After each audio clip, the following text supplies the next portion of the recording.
I forgot that image is still up on screen. What's up, everybody? Werewolves are all of my primary needs. Maslow's hierarchy is werewolves. Not relevant to tonight's stream.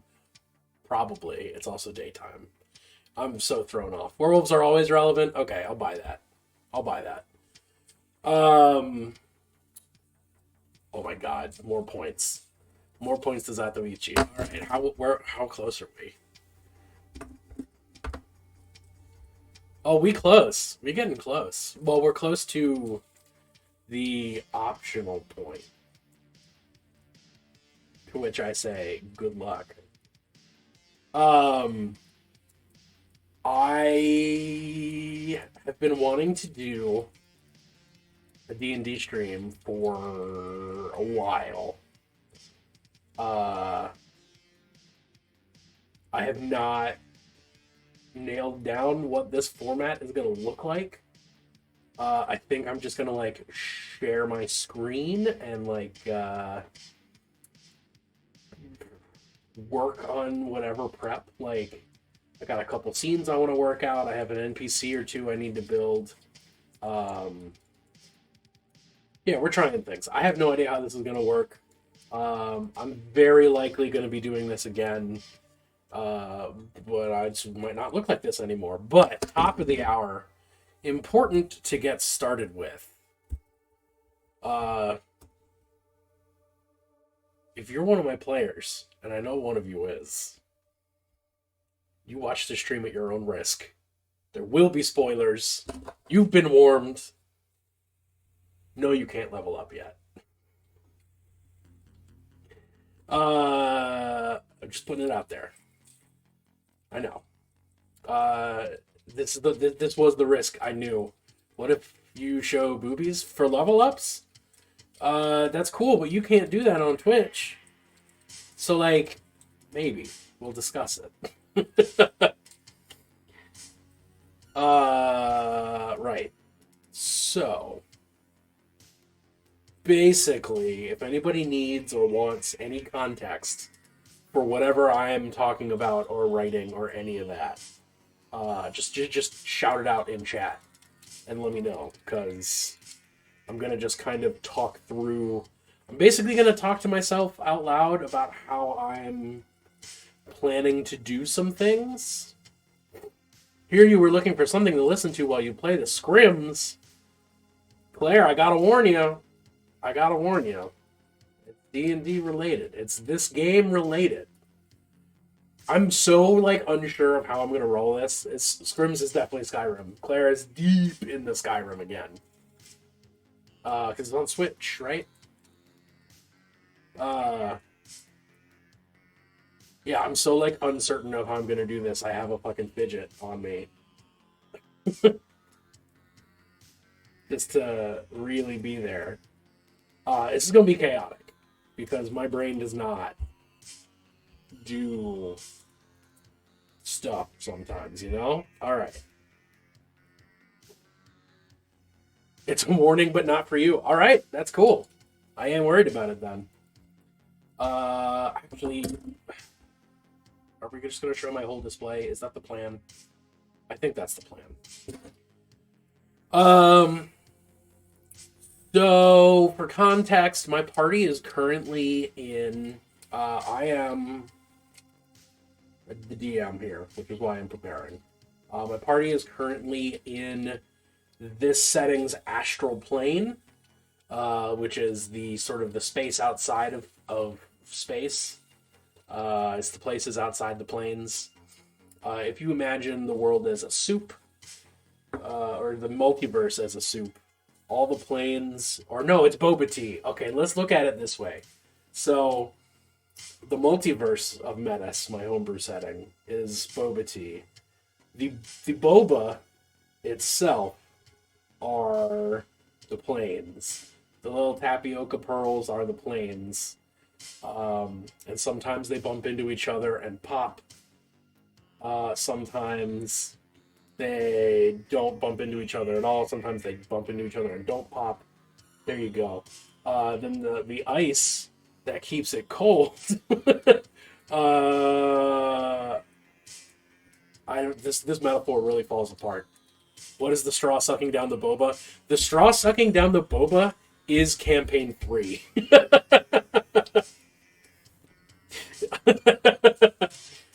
We're currently in campaign 2 of this homebrew setting. The entirety of the Metis multiverse exists in the first cup of boba sold in Raisin Heist. Oh fuck, I love that. It's like the end of Men in Black. So the astral abyss, which is what the astral plane is called, is the actual the drink of the boba. It's the tea itself, if you will. They're there trying to find a place that shouldn't exist, that does exist, but doesn't exist, but maybe it doesn't. It does. It's a thing. So they're exploring the astral, which is like vaguely Spelljammer flavored, and by vaguely I mean like pretty Spelljammer flavored, but this is my obligatory. I'm so fucking mad about 5th edition Spelljammer. I can't even contain my rage. So, I'm kind of just doing whatever. I've read through a bunch of, I guess it's 2nd edition Spelljammer? I don't even remember. What are the original release that's less offensive? You know? That one. I read through a bunch of that, but also just a lot of my own ideas. And space. Space is cool. So one of the encounters that I already had prepped that did not happen. Well, two of the encounters that I had prepped that didn't happen. One of them is definitely not happening at this point, and it was a second go at a dungeon that I designed last campaign. That sort of, by the whimsy of the way the dice work out, it's just never going to see the light of day, metaphorically or literally. But this other encounter is astral whales, because, like, how cool are void whales, really? Like, I'm a big old Dishonored nerd. Like, Corvo's mask right over there. It's just out of frame. I can probably... There you go. So whales, like, gotta be whales. And conveniently whales already exist. So, boom, that was easy. Because I'm sort of going by the rules of the standard setting of the astral, of like, you don't need food, you don't need air, you don't need to sleep, blah, blah, blah. Time is like, it's timey-wimey. It's sort of no time at the same time as its regular time that passes. So, like, I'm letting rests reset spells and abilities and all that, but no natural healing. Like, all healing has to be spells, medkits. I don't think you call them medkits in D&D, but I'm going to call them medkits because that's the easy term. Except I wanted these whales to be a sort of a transcendental experience. So the whales have an effect if they're not attacked. They're gonna their songs will have a sort of restorative effect, because I thought that they were going to have gone through a dungeon and be actually worn out and hurt and unhappy. And instead they're like all fine because they decided not to go into the dungeon. So possibly wasted, but at least, I mean, nothing's really wasted. It's just still an experience. It builds the world.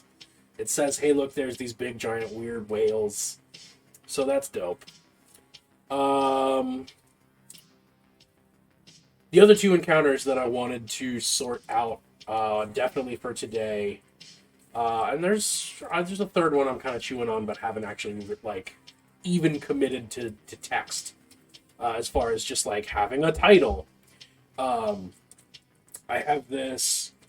So the way that the astral works in this setting is that when a place is sufficiently forgotten, when the cultural zeitgeist just forgets that a place exists, when it's no longer spoken of, no longer seen by a soul, it disappears and winds up in the astral abyss.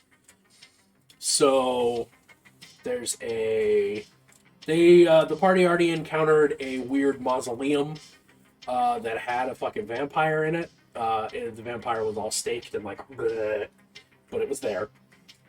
And that's definitely Chekhov's casket, as described by at least one party member. So they've already encountered like one lost and forgotten place, but I want them to encounter another one, and I think lighthouses are cool. So it's going to be a lighthouse, which means because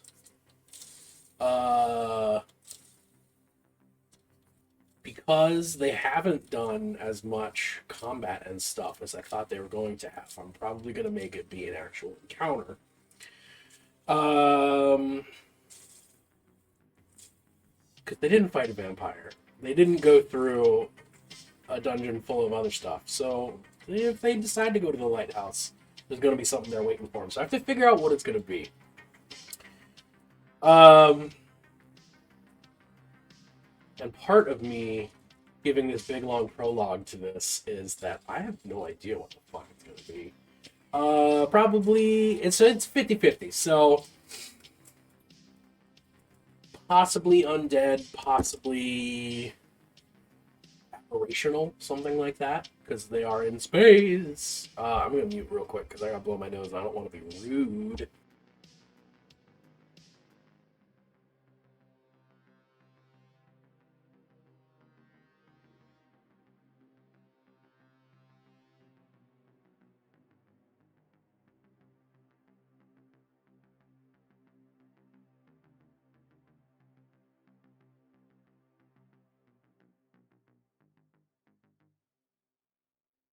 Much better. All right. So one of the things I'm going to do is to just kind of get an idea is I'm going to go to 5e tools. Good old 5e tools. If you're not familiar with 5e tools, get into it. It is the best quick reference source for 5th edition, period. They're great. I love them. But we're going to bestiary. We're going to just go straight into bestiary. What do we got? Let's reset filters. Did I reset filters? Are you doing it? Oh, I can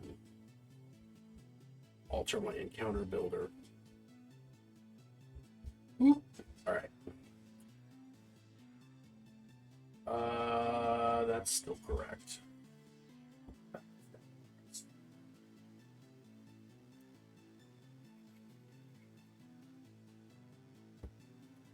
So, I know a party's a bunch of level 12s plus an NPC who's like well, at this point, I guess 2 NPCs who are way powerful. So I'm going to go with some high-end CR because they've completely disregarded everything I could have conceivably thrown towards them. They've gone like, yeah, this is fine. And I kind of want... Shit, I might have just figured it out immediately. I might have looked directly at the thing. Right? That makes sense. It's got tentacles. It's got a poison jet. How big is it? Gargantuan. It's a chunky boy. Definitely intended to be encountered whilst on a ship. Maybe, I don't know, maybe something smaller.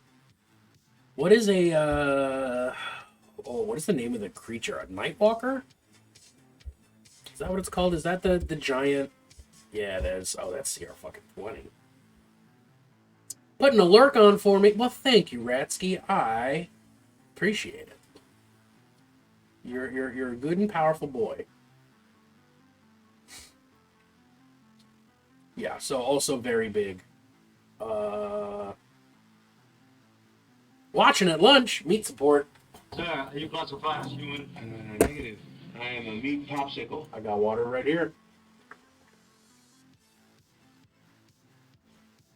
Ooh. And I'll do some stretching. So, work lurks are the best. I have, when I was driving around for work, absolutely would just turn on a stream while I was driving and like not even look at the stream, just have my map open.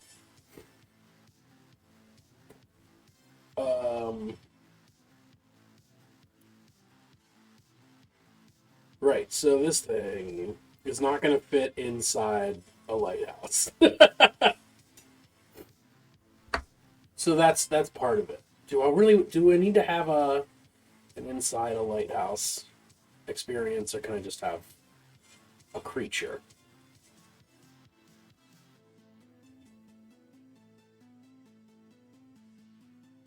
Let's do this. It is the lighthouse. That's a pretty cool idea, actually. Where's my filters? Let's just move my challenge rating up to a minimum of 15. 15 is a good arbitrary number. All right. Ooh. Ooh, my tummy's doing some things. All right.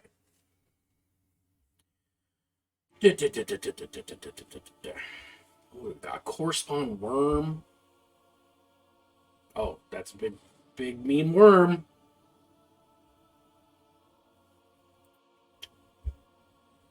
All right, the dragon devils. Also, one of the key things to keep in mind with this is that as I'm looking through creatures, I am not paying the slightest bit of attention to what the fluff is of these things unless I go, oh, I care about this lore.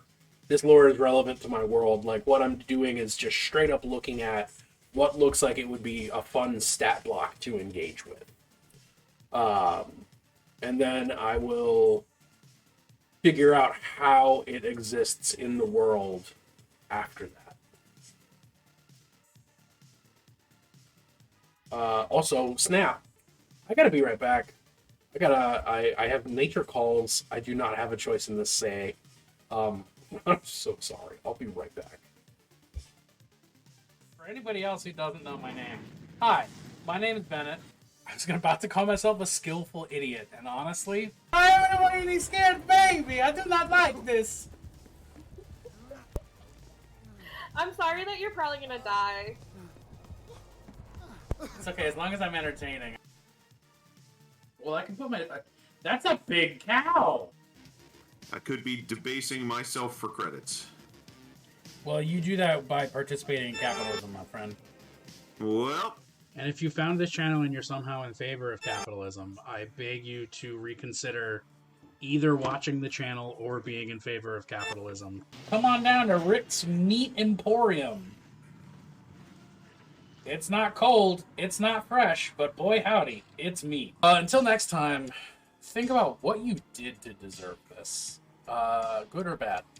Because it could be either. I am a blessing and a punishment.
Yeesh.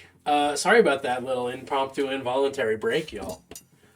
That was not my goal, but it happened. As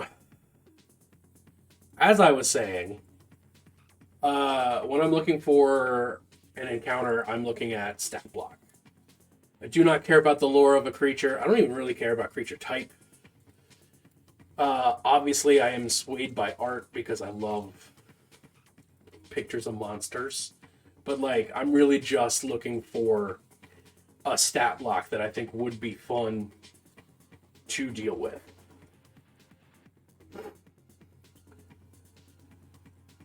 And generally speaking, I'll even go the extra mile. I will call it a mile. I like to, like, if I'm really getting deep into it, I won't even, like, reference 5e tools. I would just sit down with my books, like all my bestiaries, and just read through them and go like that one. But that takes a long time and a lot of effort. So we're not doing that right now. We're going for the slightly quicker but less exciting. Like, what's this? I don't know what a Zodar is. I don't think a Zodar knows what a Zodar is. What the fuck is that? Info. Bipedal entity whose body is encased in an obsidian exoskeleton. Oh, it's one of those things. Okay. What are we looking at? Huge strength, huge constitution, good everything else. It flies. Immune to acid, fire, poison. Immune to a lot of things. Blind sight.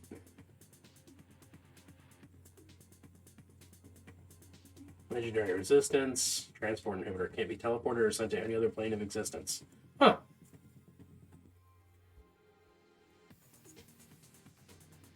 Up to 3 times in its life, a Zodar can cause a message of up to 25 words to issue from the air around it. It speaks only when it has something profoundly important to say. The message can be understood by any creature that has intelligence 2 or higher. Right. Okay, that's weird. What's an Udak? Oh, that's that thing from... Right. Critical Role. I don't think that's what I'm looking for.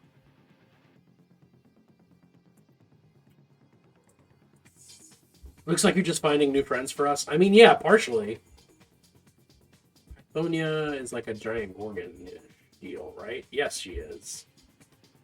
She's got innate spellcasting. She's got a petrifying gaze. She can shed her skin.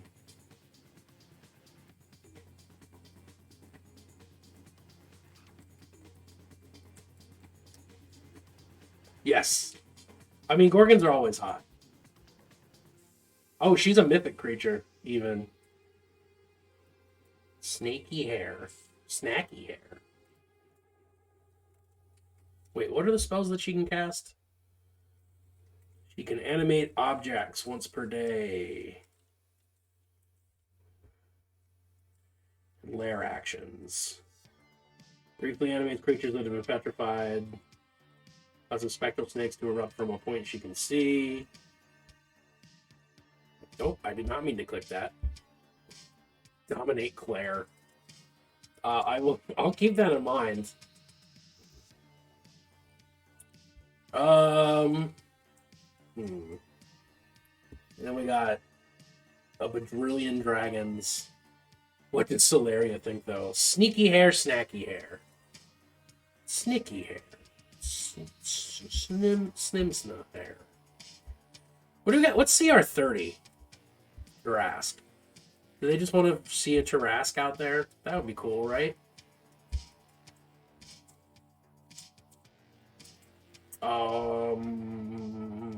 That's a little much. I don't think we need to be quite in that territory. What an archaic. That's cool looking, whatever it is. Actually, what is that? What is going on there? That's dope as fuck. What are we looking at here? It's Celestial. It has every big stat. Holy shit. Okay, can't read its mind. Legendary resistances. Force damage when the target's pulled up to 10 feet. Gravity shift. Gravity shift? Reverses gravity for one creature. Oh, okay. So it's like the spell. At will, detect magic, divination, and sending. Once a day, banishment? Banishment. Force cage. Spell mimicry. Immediately after a creature, the archaic can see cast a spell of 5th or lower. Creature must succeed on a charisma saving throw. Technically, Solaria's a... What do you mean, technically, she's a bi-lesbian? She'd be game to see if there's a woman that can dom her. What's technical about that? Legendary actions. Unravel magic. Oh, wow. That's powerful. What is SCC? Strixhaven? Curriculum of Chaos? Alright. So that's pretty cool. That's giving me some thoughts and feelings. That looks like an interesting block, and now I'm actually going to read the lore. Overflowing with magic. Quite solitude. They know a bunch of shit.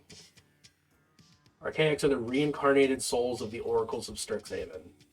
When an oracle dies, their soul travels back through time to the explosion of magic that brought the founder dragons into being. Okay, this is... I just don't care about this anymore.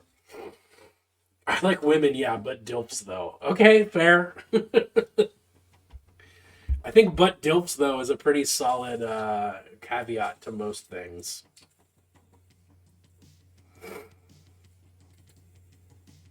So...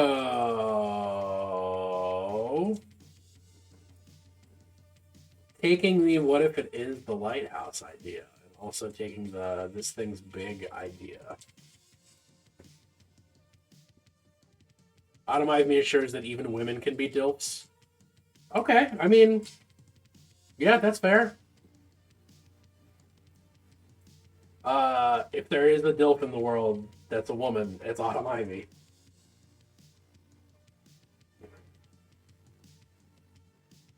Alright, let's... Oh, I just broke my fidget spinner. Oopsies. Alright, so now we're going to customize a stat block so that it does the thing that I want it to do. Where is...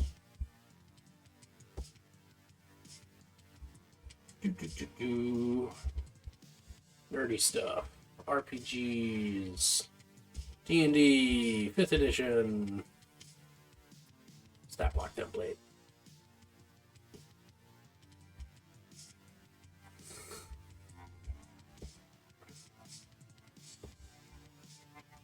Bloop.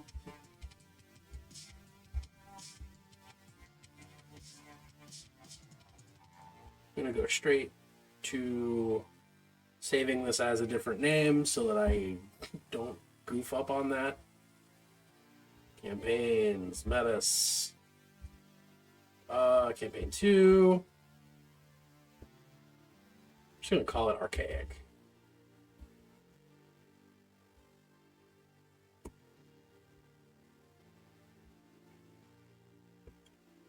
Alrighty.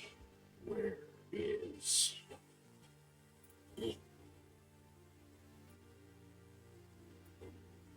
There we go.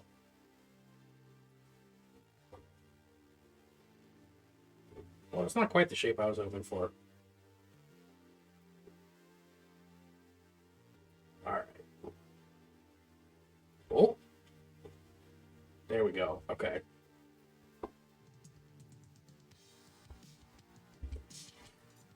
So this is what I do whenever I'm customizing a stat block for a creature, is that I found this template ages ago. And I just use this for, like, all my NPCs, all my creatures, like all my homebrewed creatures. I just use this. I don't want it to be a celestial. I want it to be undead, so it's going to be undead. I don't care about alignment in my game. I'm revealing so much about the way that I do stuff right now. I have players, spoilers. Armor class is 20, that's fine. Hit points 245, cool. Speed 40 feet, sounds good to me. It is a peek behind the curtain. This is what I do. Strength 25 for a +7. Dex 10. Let's even make Dex 8. Yeah, because 8's -1. Constitution 24. I'm comfortable with that.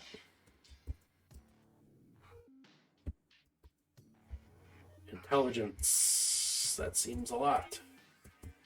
I guess it is a super being. How did that happen? Come on. Behave yourself. Be aggressive.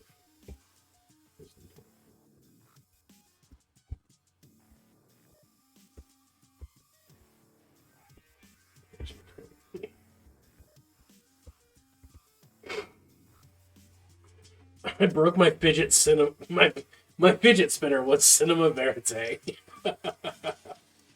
Happy to help, Clip. Saving throws. Well, that Dex saving throw isn't correct anymore. Now it's only +5.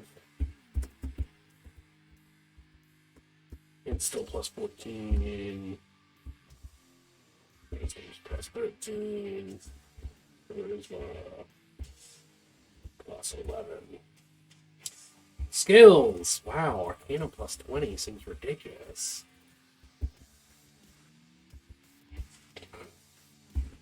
Deception. You know what? Nope. And then this is where DM brain kicks in and goes, I'm already going to be throwing a big, impressive, smart creature at the players. Fuck that. We're not doing this.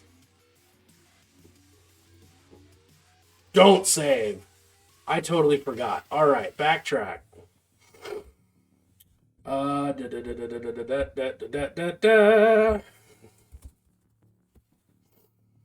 Amethyst. Fuck that. Oh, I can't spell amethyst. That's part of the reason. Yeah, fuck that dude. That's a cool creature for another time that I will remember exists. All right. We got an adult amethyst dragon that's CR 16. We got an ancient that's CR 23. What do we think the difference is? One's huge, one's ancient. Their stats are different. Oh, ancient has way more spells. Actually, fuck, I have the book right here. Contrary to Spelljammer being a giant load of shit, Fizban's was actually a really good book. Actually worthwhile. Very glad that I got this as a gift.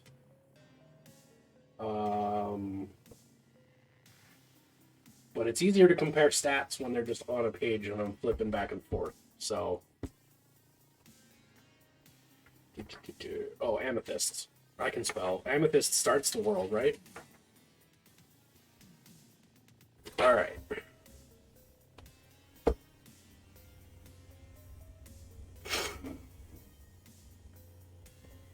Cool. Change shape. Oh, okay. Yeah, they're right here. Change shape is a thing. Psychic step, same thing. Claw, psionics, explosive crystal. That sounds cool. Yep, that's the same, but with more damage. Pretty much exactly the same, but just harder to kill with more damage. So, that's your birthstone? Hell yeah. That's my favorite of the gem dragons. Yeah. And they look cool. Like, where's my images? Look at this fucker. That's like Godzilla, but purple with wings. It's cool. Yeah, so we're doing that. We're doing an amethyst dragon. So instead of putting my brain towards that particular thing, we're going to come back to that. We're going to deal with this.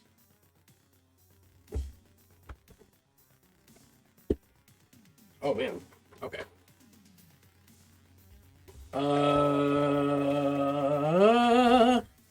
Don't they have, like, charts and things and cool stuff? Show me the pages. Give me the credit card. Give me the credit card. Iris might lose her shit over how pretty it is. Fuck yeah. Dragon magic. Followers, encounters, adventures, campaigns, lairs and hordes. The lighthouse has been retrofitted to use an amethyst egg as its light refractor bulb.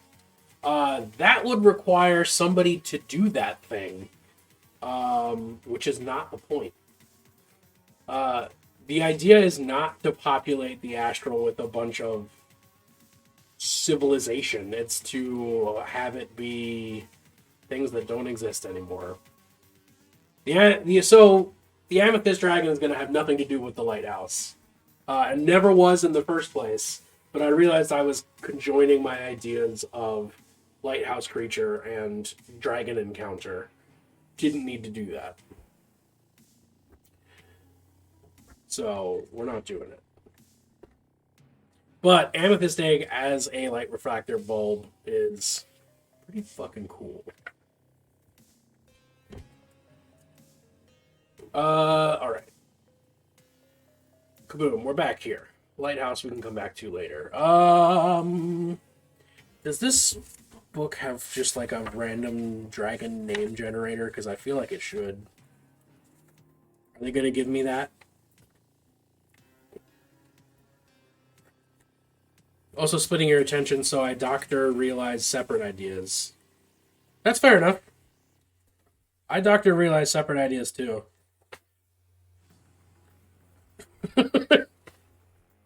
There you go. Randomized dragon names. Fucking love it.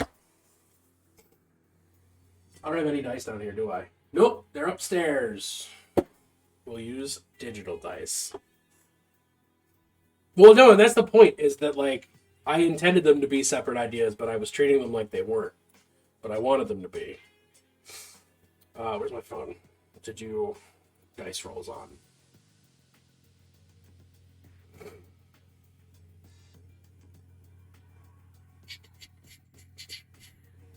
Dice. Alright. First things first with an NPC, you gotta name it, right? So we're gonna start with randomizing, and then we'll just see where it goes. I want to roll a d20. Got an 18. Roll a d4. Oomer! What's that? Is there a suggestion for how to throw these together? Is it just slap them together however you want? Okay. Bob always works. Hey, what's up, Aneros? Good to see you. I mean, Bob is an option. I'm just gonna put some names around there. We do have a Bob in chat. We got a 15 and a 1. Scad. We got a 5 and a 2. For Kim? Kim? I'm just gonna grab some... Basically, I'm just using this to generate some sounds that I can rearrange and make into a cool dragon name. Eros.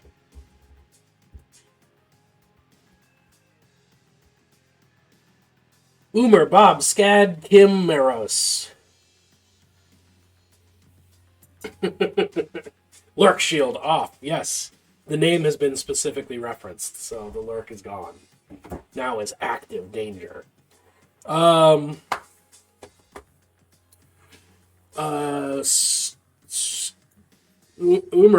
Actually, I do like Umeros. Umeros. Actually, I can even spell it weird, because why not? It's easy for you. He's your dad. Fair. Umeros. Umeroscad. Umeroscad. Umeroscad. Umeroscad? Umeroscad. Umeroskid? Umeroskid. Father! Umeroscad! Okay, fuck. That pretty sealed it right there. Alright, it's Umeroscad.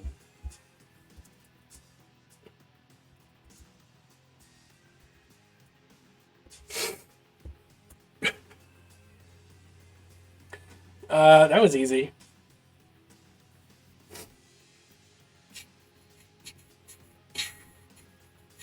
Okay, just so many random charts. What do we got? Not dead. These I don't think dead. Hey, should this dragon be undead or not? Should this be a living dragon still? Or an undead dragon? I don't know how undead gem dragons work, but fuck it. That would be dope, right?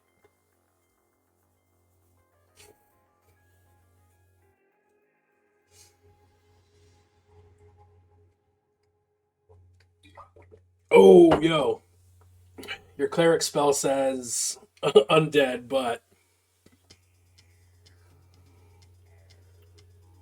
undead gem dragon. All right, so here's what I'm thinking. I know that this book, Fizban's does have rules. Oh fuck, I wanted that page. Oh, cool, I saved it.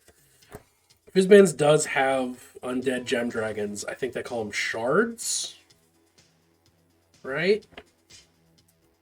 But dragon turtles, emerald dragons, metallic sentinels, sapphire dragons,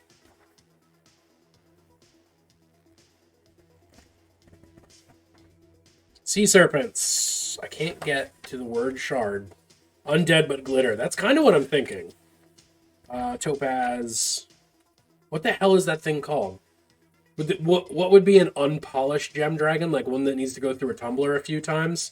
So, by the way that not GW, oh god, I spent so much time talking about Games Workshop. Fuck me. The way that Wizards writes gem dragons is that the younger that they are, the more opaque they are. And then the older they get, the more translucent they get. And I fuck with that.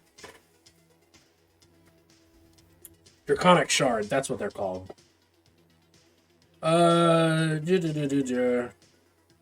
Draconic Shard in its true form resembles a shimmering spectral image of the dragon. Shards inhabit the object the gem dragon poured power into. Oh, so it's just a ghost. I don't fuck with that. We're doing something else.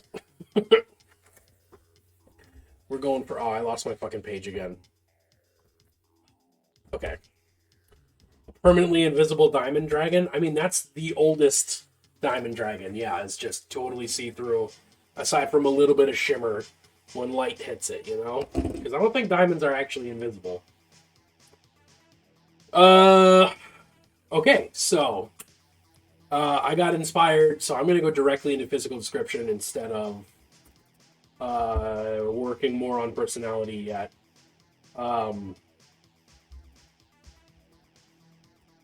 So a gargantuan field of jagged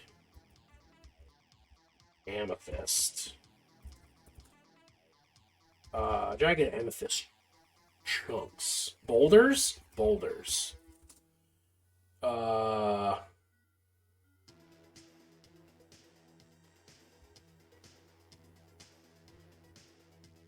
Gargantuan field of jagged amethyst boulders. Only from a vast distance. Do you realize the debris field is shaped like a dragon?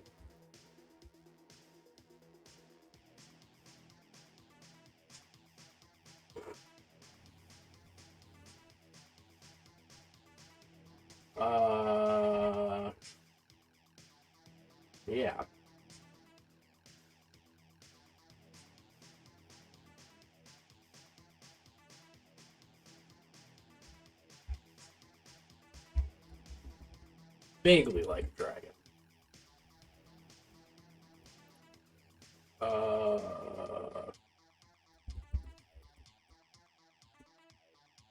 Broken wings. Stretch through the void.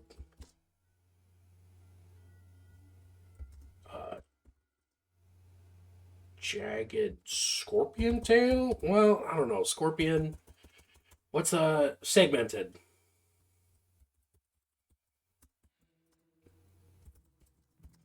Ending in sharp spines. A jagged suggestion. Segmented tail.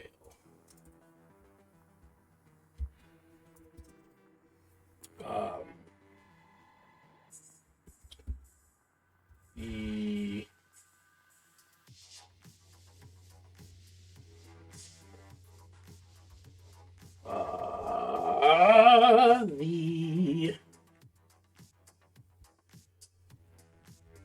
skull, unmistakable now.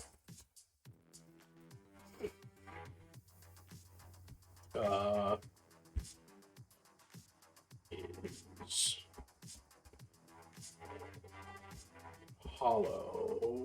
It's called hollow, as all skulls are. Needle splinters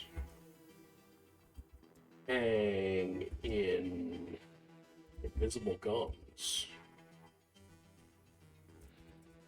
Shine bright like a diamond.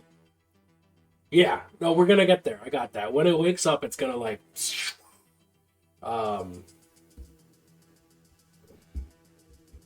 in the broken cage, a light twinkles and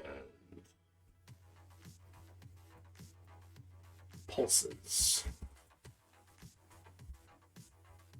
A lavender light twinkles and pulses. All right. So this italicized stuff is my personal, like, what do they call it? In adventure books, they usually call it like box text. But it's the stuff that, like, in Curse of Strahd is like, here's this little paragraph of like what the inside of this house looks like. I do that for myself, but I very rarely just read it out. I'm usually revising it as I type it, or as I read it. Of course, I'm revising as I type. Flavor text. Yes, it's flavor text. It's box text, flavor text, fluff. It's all those things. Fluff is a little more backstory in my mind, but yes, same difference all around. It's tasty. So I don't take a whole lot of care of like making it be a really readable thing. As long as I can look at it and go, yep, I remember writing that. I know where we're going here. Basically all of my DM prep is just shorthand to remind me of what I was thinking of, so that I can ad-lib it better. Which doesn't make sense now that I'm saying it, but there we go. The stuff that I actually do read is the non-italicized stuff. Or the stuff that I actually like. The stuff that I'm like, I need to remember this cannot vary. This isn't just flavor. Is the stuff that I non-italicize.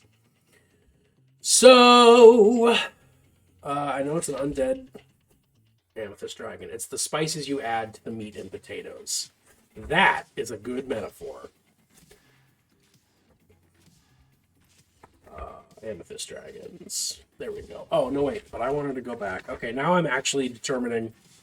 All I know about this fucking dragon is that it's an amethyst dragon.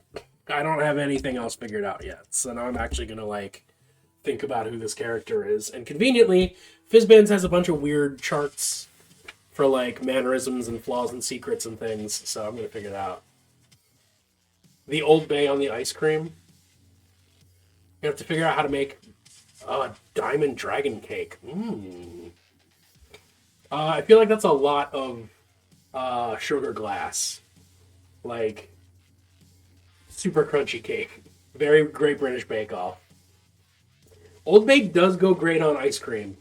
Old Bay is Aneros. Old Bay is like a Cajun seasoning that goes on everything if you're not a coward, but more traditionally seafood, crabs particularly because Maryland baby, the Maryland drug. So yeah, I'm gonna just like randomize a mannerism for this dragon from this chart. Oh, gotcha. What's a 10? Burdens conversation with extensive historical context, whether it's relevant or not.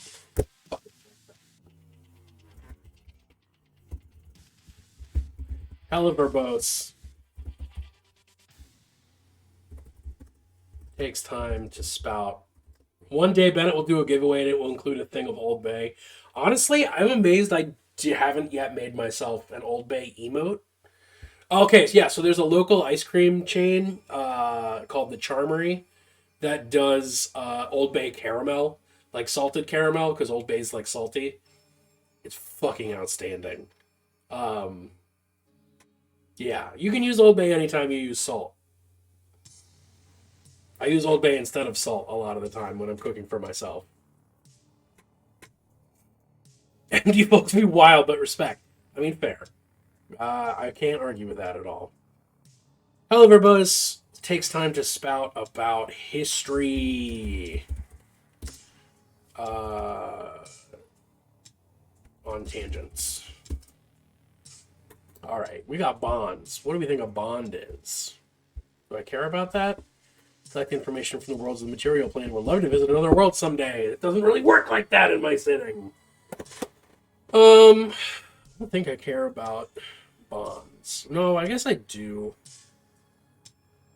I was just curious about... It's an amethyst dragon, so I'm just curious about the astral. Right? What's the core amethyst lore? Tell me about that. Because I don't know it off the top of my head.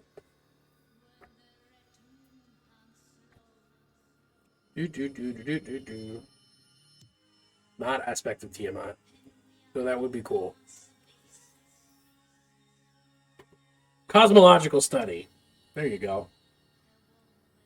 Ordered Arcana. Yeah, okay, so they just like learn stuff. Good. You cast Shatter, do you break a dragon? I mean, technically you can cast Shatter to break anything. It just depends on how good it breaks sometimes, you know? So I think you could at least shatter part of it. That's not the most relevant thing. So, Umerskade. I'm going to have to give myself a pronunciation key. Umer.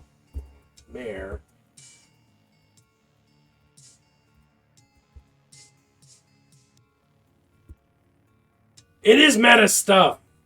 Again, I'll toss this into the chat. Just to put it out there.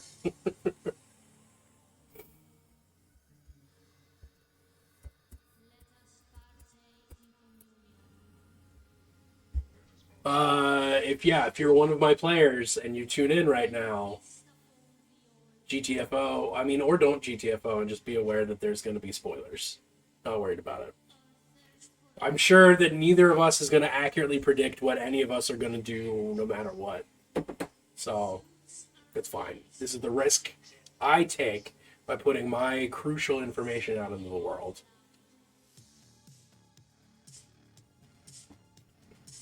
Oh, shit. I appreciate it. Your lurk views, your work lurks, as we called them earlier. Perfection.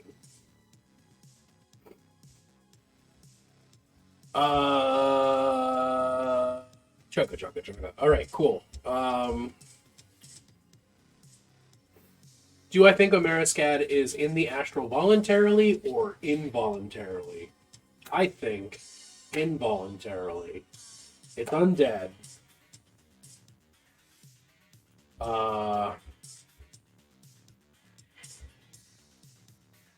Yeah, it's undead. Nope, that's not what I wanted. I'm clicking things and I don't know what I'm clicking. It's undead, lost and forgotten stuff winds up in the astral, so it's been dead long enough that nobody remembers it.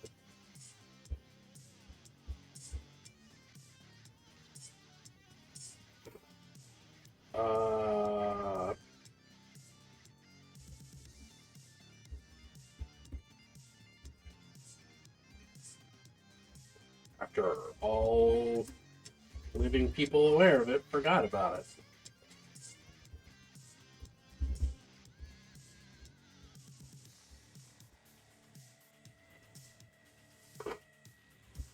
Too busy researching in his lair. That does have some hella implications for the cosmology of like what happens if a normal living person gets forgotten about entirely. But also, how do you do that? That's not for right now. That's a thing that I'm going to sit on and come back to.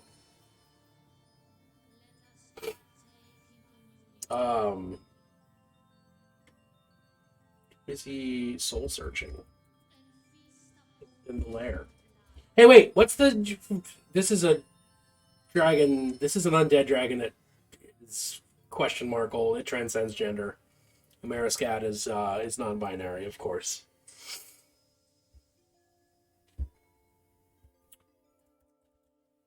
I didn't even need to think of that more.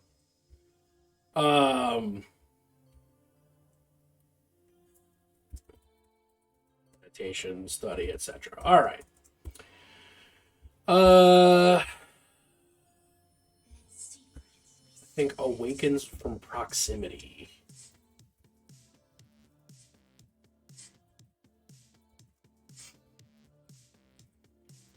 So not quite Spelljammers. Again, that's why the name of this is. I can't believe it's not Spelljammer. Gender that rotted off epochs ago. I haven't had a gender since I had a mortal body. I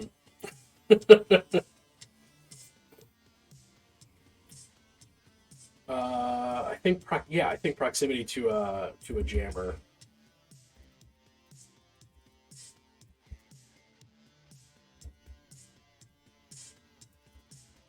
Totally screenshotting this in case I'm in one of your campaigns.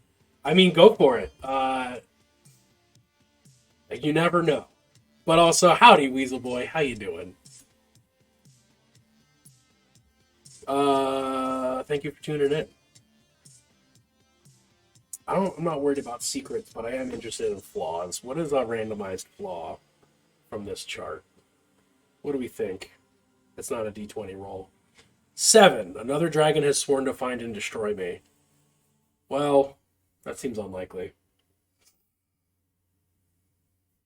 Humanoids are not ready to learn the horrible cosmic truth in the books in my hoard. Now we're talking. Retcon those chunky sapphires to be amethysts.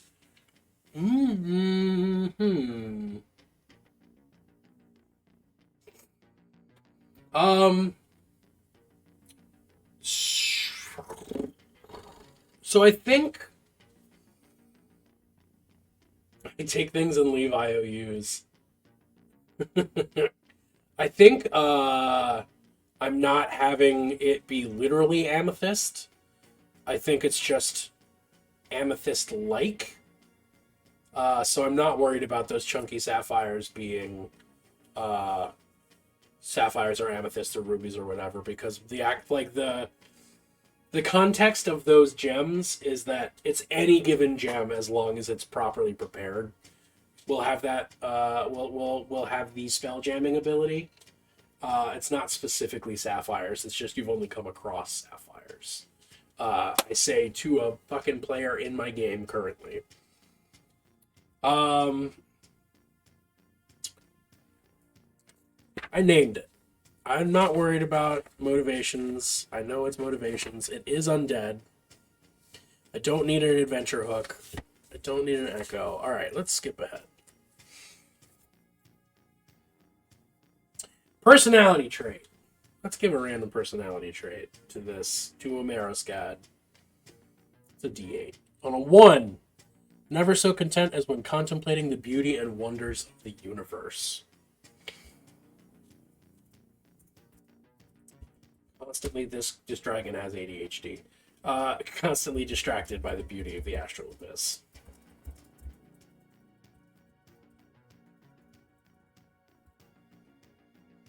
Ideals. It's a D6.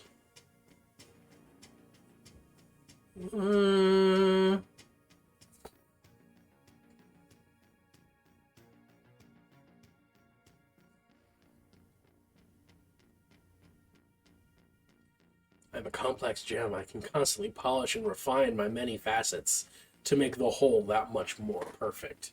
Aggressively sarcastic. Sarcastic is one of those personality traits that, like, in my mind, doesn't work for higher detached beings. Which is absolutely how I'm viewing this undead amethyst dragon. I think out there, not less mortal than that, you know?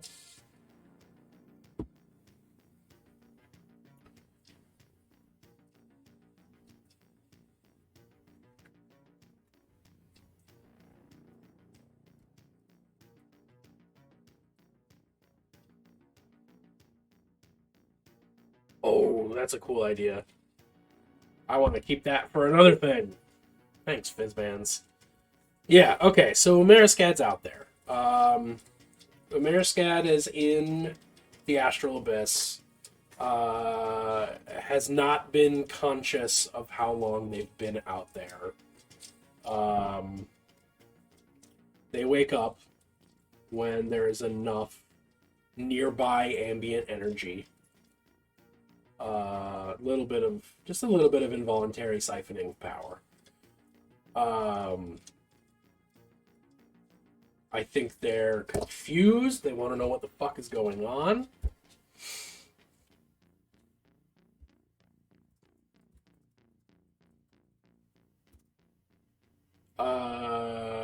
I think they know what the astral is, but they're not immediately sure how they got there.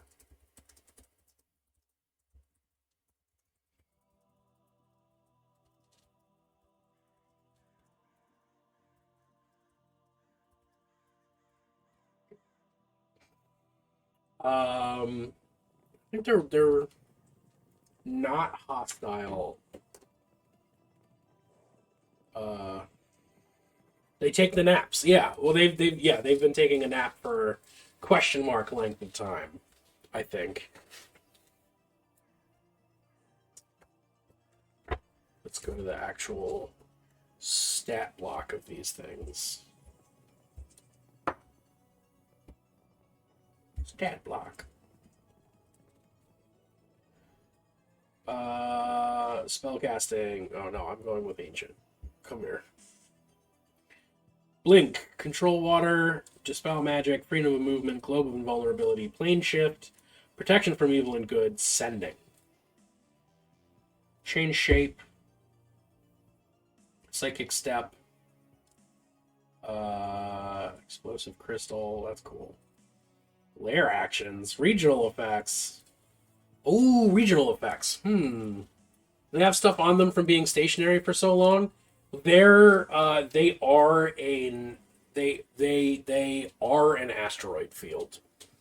So they're an undead amethyst dragon that has been shattered and is like just barely maintaining coherency and space. So they are their own asteroid field that I think when the party gets up in there is gonna like have it coalesce. I was gonna say congeal. Asteroids don't congeal. I mean, I guess they might, but that sounds gross.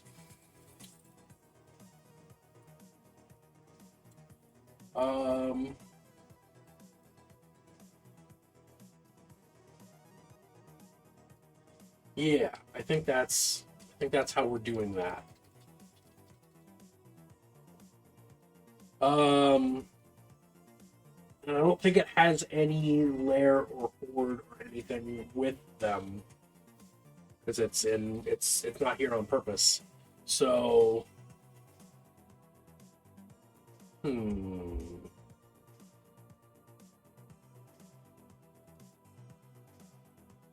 Transforms into any creature that's medium or small while retaining its in-game statistics other than size. Transformation ends if it's reduced to 0 hit points, or uses a bonus action to end it. Okay. So, well, because I know my players, they're gonna want to adopt this fucking dragon, and I'm not here for that. I have to somehow what is my reason that they're not gonna adopt this dragon? Because they're gonna go off and do their own thing. Umarascat is. Umarascat's gonna wake up and be like, I have to fucking explore. That's what it is. Happily provides knowledge, but does not want to stick around and do their thing. Adopt every dragon. No, they already have 3 NPCs with them. They do not need a 4th. And I did that to myself. I'm very aware. But, no. Happily... Oh, why is that bold? Happily answers questions. Come on, giant Pokemon. We're friends now. There's a purple Charizard, right?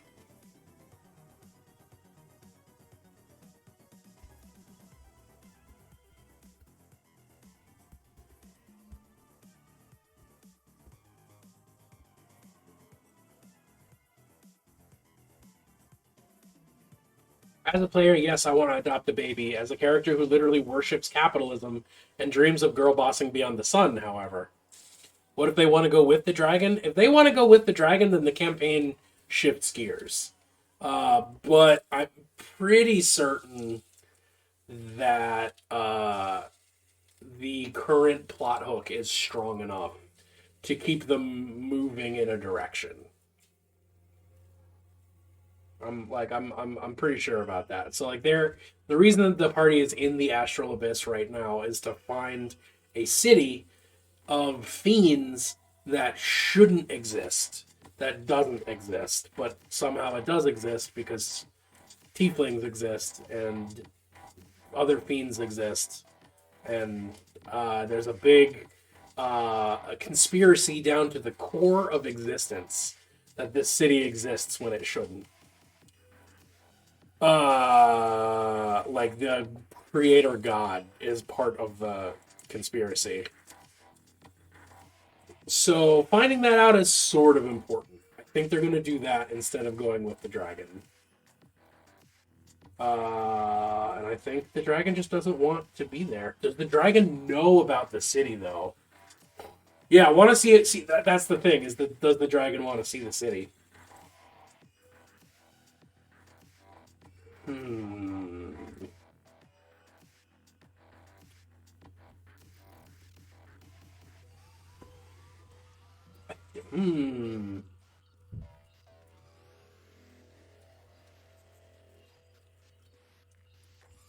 Yeah, why wouldn't Umarascad want to see the city?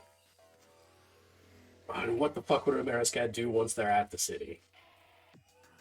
I guess whatever the fuck Umarascad wants to do.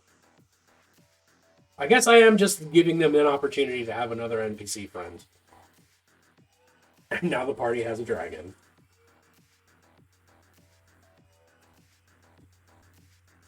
Who made Umarascad undead? Okay, so here's what I'm thinking. I've established that things wind up in the Astral Abyss when they're forgotten about. Umarascad, because amethyst dragons in the official fluff are interested in the cosmological. I like that. I'm going to keep that. I think Umarascad wanted to explore the Astral Abyss. And the plan that they came up with was to outlive everybody who knew who they were, totally sever all contact, and actually become forgotten. Oh shit, I broke my fidget spinner again. Actually become fully forgotten by all living things, and then go explore the astral that way. And I think so. I think Umariskad did that. I think Umariskad's got a fucking wild ass plan. Very mad scientisty. Well, yeah. Well, I mean, yeah. It doesn't. Not every story has to be happy. I have a lot of feel-good NPCs, just implying that they physically traveled into the plane and got gooned by the Pentoon. Oh, gotcha. Well, the Pentoon don't. Pentoon aren't. They're not like in control of the astral. They're just in control of the city. But it would make sense if they had killed the dragon who went there. But no, I think Umariskad's just like a wild ass mad scientist amethyst dragon. So who might know about Isrith? Can't think of a reason why I wouldn't go.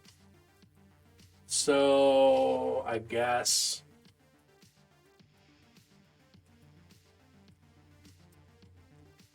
Oh, no.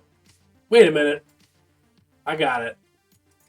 You don't get to be an ancient undead dragon without amethyst? No, a madstist. That was rough. You don't get to be an ancient undead dragon without picking up some fucking buck wild character traits. So I think in addition to being very verbose and constantly distracted, I think Umariskad is convinced that if too many people are aware of them, then they'll get yoinked back out of the astral. Oh, fuck yeah.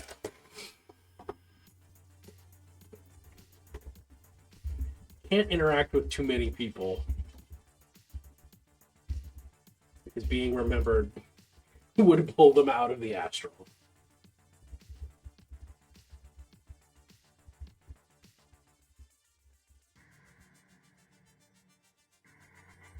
They're tulpophobic.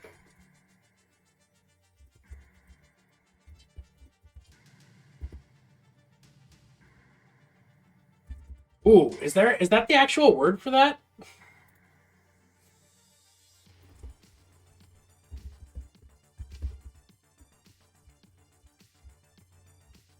No, I don't want trypophobia. Afraid of being real.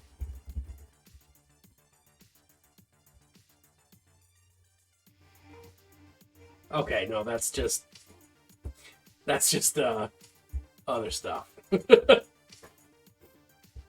That's just here's how you deal with your personal life issues. There's not a word that I'm gonna find for that.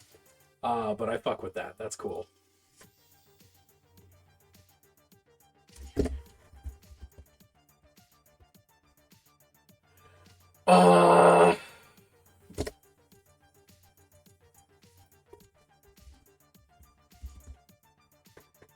Cool. And they've got spells. They're multiplying. So they can use the spells for the party if the party asks nicely. So I think they're going to be really No, I mean, they're going to be really divided of two minds. I don't want to say schizophrenic. That's inappropriate. That's incorrect and inappropriate.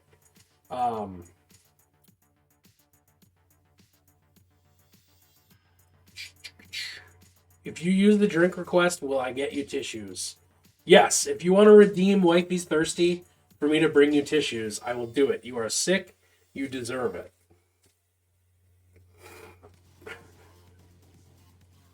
Also, I'm sorry it's come to that. Wifey's thirsty for tissues. Alrighty. Well, I'm gonna go get Wifey some tissues. I'll be right back. And oh man, Omera Scat is dope as fuck. I'm about this dragon. Okay. ERB.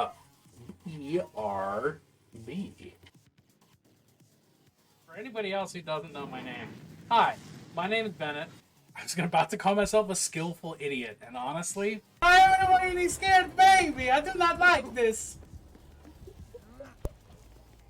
I'm sorry that you're probably gonna die. It's okay as long as I'm entertaining.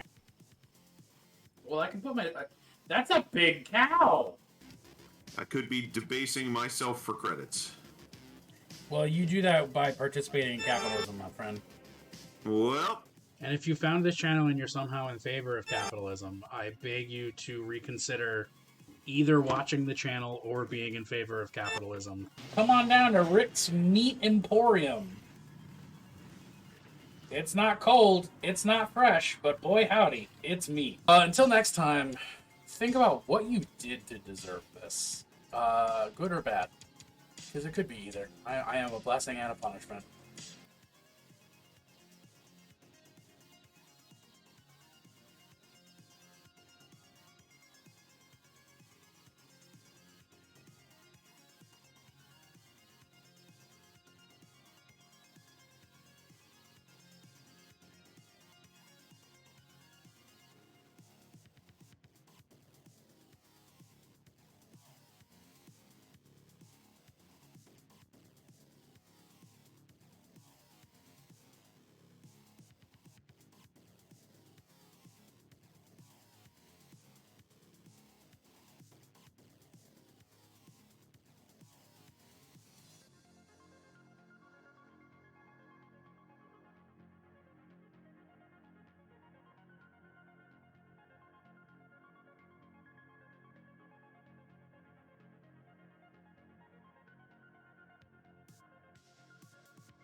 Oh man, chat happened while I was not here.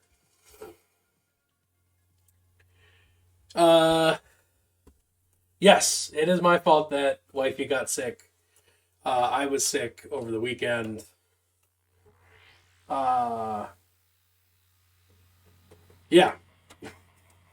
I pulled, actually, I classically pulled a typhoid Mary.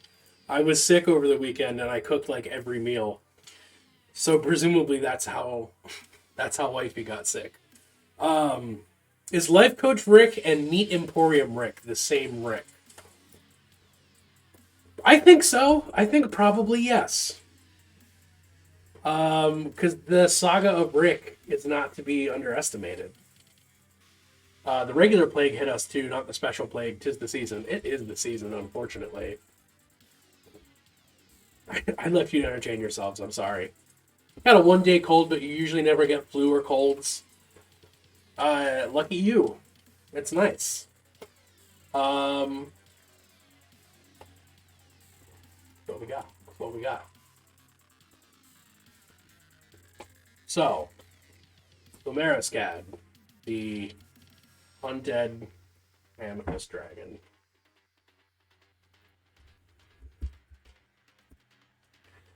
What else? What else do I need to think about as far as it comes to that? What is not going to be just winged when I get there? Doesn't have any loot. Not in a specific place. You don't normally get headaches. You have to remember what a headache feels like. I feel like I have a headache 5 days out of the week. Like, shit.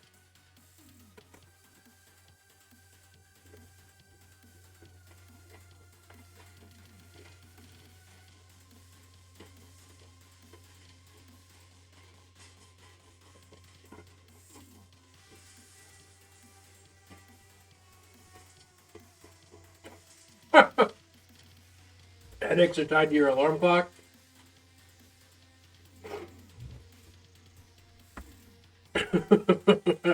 That's unfortunate. You should try going to sleep earlier, I guess. I don't know. I don't have a witty comeback for that. It was too funny on its own. So I don't know. I'm gonna wait. So here's the key. The most important thing about my DMing style is I'll wing it. I'll figure it out. I'll get there. Sometimes I have to take 5 or 10. It's mainly the doom that follows the alarm, aka work. That's fair. Work is a headache producer.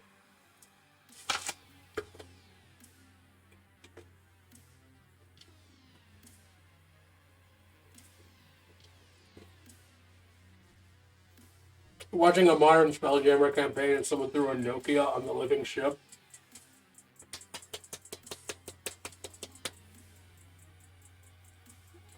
The ship complained when it hit. Fuck yeah.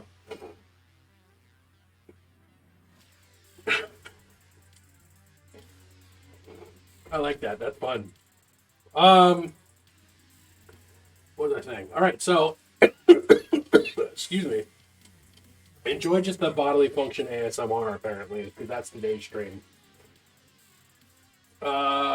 My DMing style is I'll just wing it. I'll figure it out. So I've got enough in my mind. For me, I have enough figured out about Umariskad to move on and consider that well and truly prepped. Part of me is like, no, you must draw it. But I am not set up for a drawing stream, so not going to happen right now. It might happen in the future.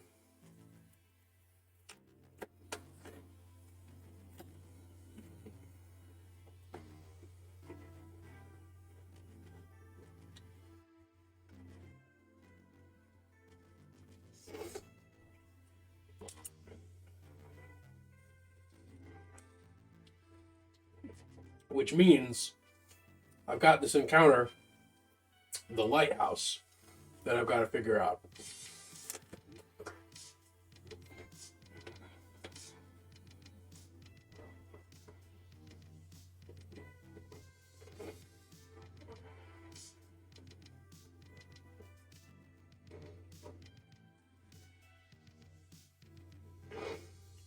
Maybe I don't have there be any. Maybe I just straight up don't have that be a combat encounter. I just have it be a flavor encounter. Maybe with some loot. Because there's a lot of loot that the party never picked up because they didn't. They just skipped a dungeon that I thought they were going to go into. So.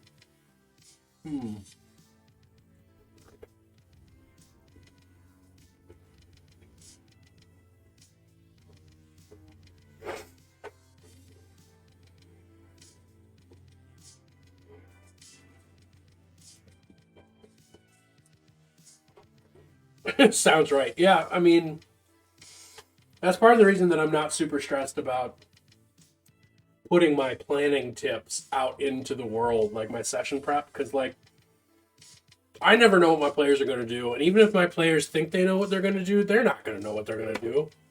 Like, no plan survives enemy contact.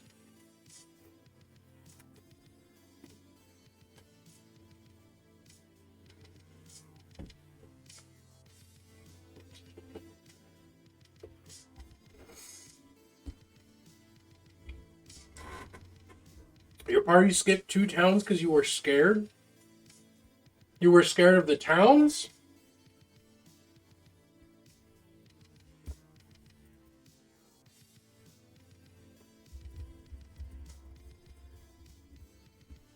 Unmoored from the coast, it would typically be found on. Huh. Well, I mean, were they threatening towns? Explain the thought process there. Because I've never known a group to be like, no, we can't go to town. Town is too scary. Oh, no, except you're playing fucking Strahd, right? So never mind. Backtrack.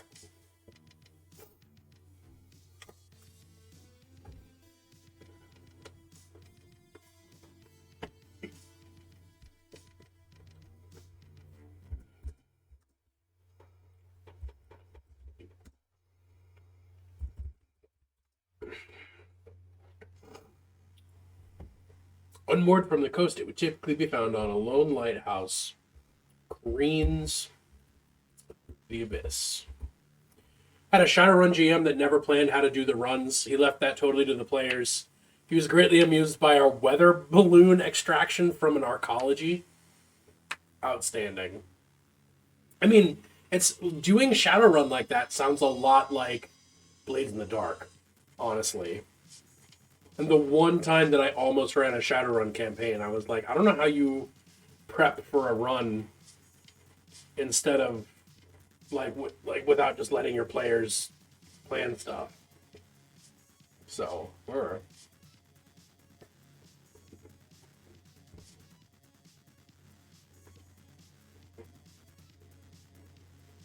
Ravenloft, Homebrew, and a Strahd campaign. There you go. What's the paint on the side of the lighthouse look like, y'all? What's the lighthouse look like?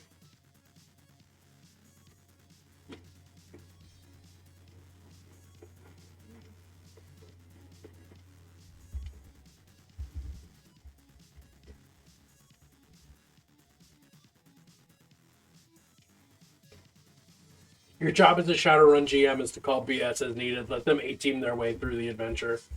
Yeah. One was oops, all vampires and covered in mirrors. The 2 party members got charmed and felt sick when they started to leave, but we got them out and freaked out. So you went to the next town. The next town was a mimic town. All mimics. A mimic colony. Hell yeah.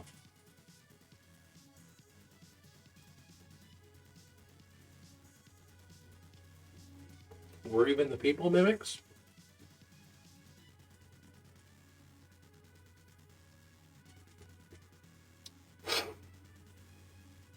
Better than a mime town. Candyland Lighthouse? I'll give you pastels.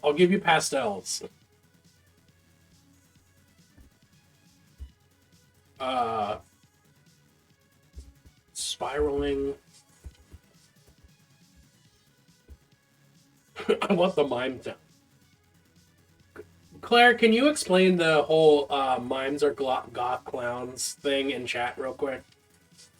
Because I still don't necessarily agree with it, but I don't necessarily disagree with it.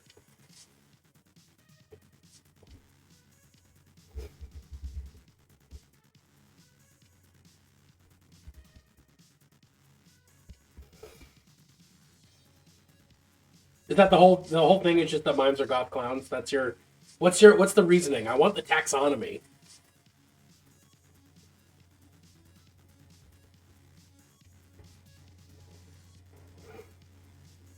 Figure a town full of people who took vows of silence. Well, that makes sense. I'm with Bennett, but love clown theory.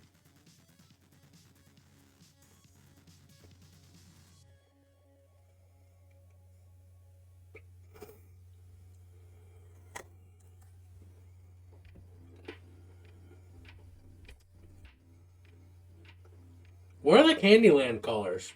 Like pink, red, yellow, blue?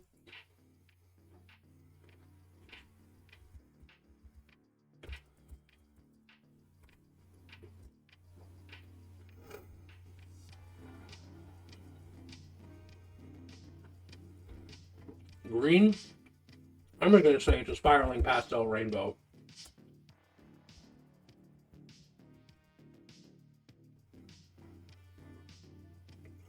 Face painted performers, one is colorful and joyful, the other is dark and silent. Are mimes dark though, or is it just like, is there a rule that mimes gotta be dark? Do you mean like visually dark? Or like they're sad? Like mimes are sad.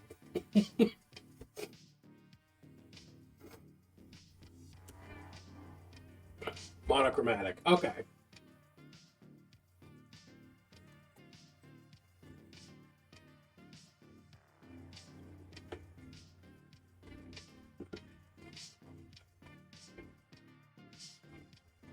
Mimes are inherently dark by existence. Hmm?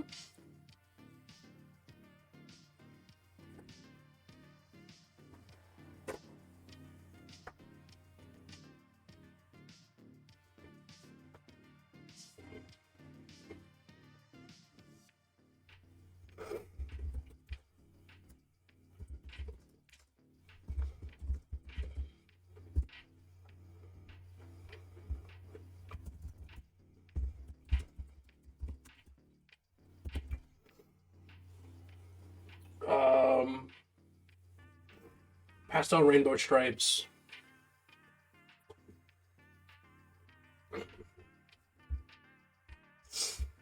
No. The plaster sides. Coated. Thick, faded paint. Oh, I can't type. How did I do this?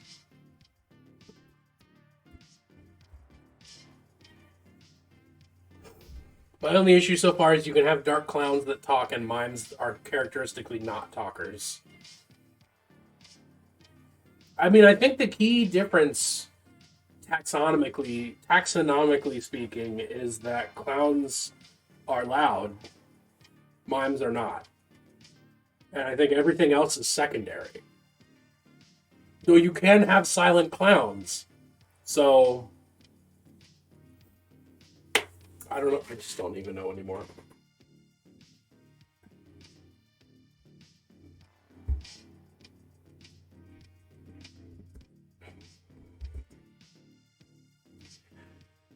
Ooh, okay. Here's where mimes, also known as the Parisian goth clown. Here's where I open my... Oh, come on! Son of a gun. I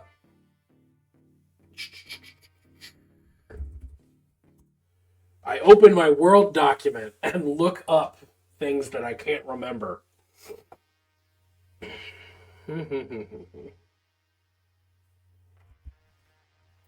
Clown Dragon time? No, I don't think so.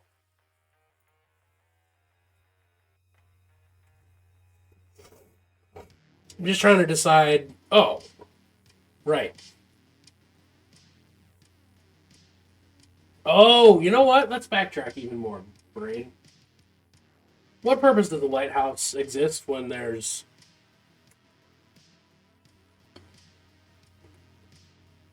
Hmm? Hmm. Hmm.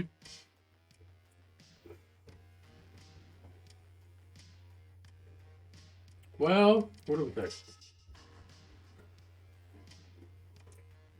I'm trying to decide where this lighthouse came from.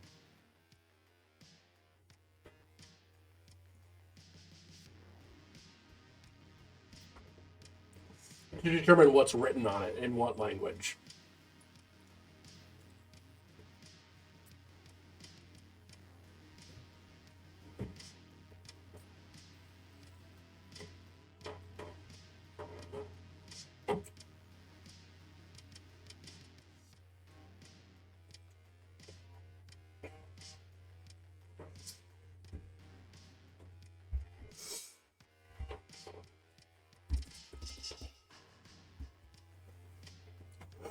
Burian Lighthouse?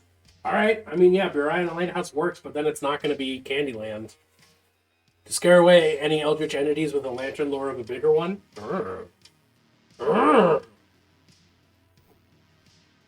Yeah, I mean, I was thinking of Morokian Lighthouse, so that works. Alright, but it's not going to be Rainbow.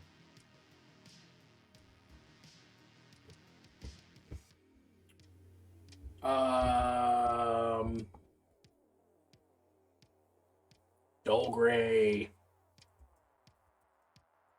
Oops, come there.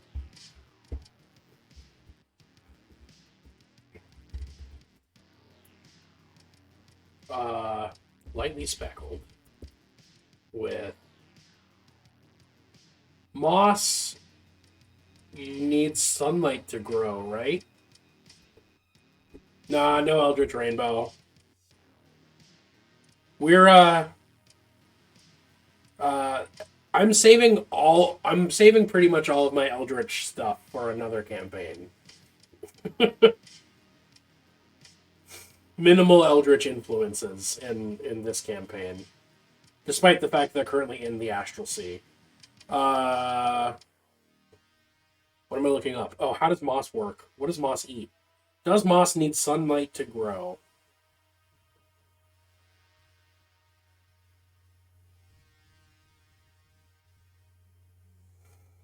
Moss does not require fertilizers. It needs water and sunlight. Okay, well, there's no sunlight, so that moss would be dead. What about lichen? Lichen's like a... What about lichen?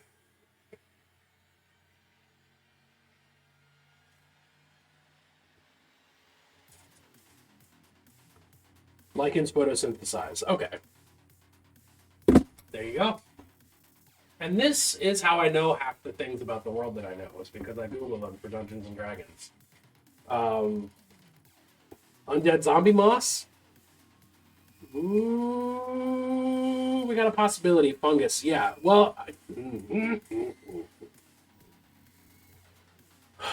okay, so thinking about making it a lighthouse from Morok, which is the plane that the god of death Urias resides on. Morok is an infinitely large castle / crypt, which means if there's going to be a lighthouse there, it's because there is a reservoir or a lake, a body of water so big that a lighthouse would be useful and relevant there.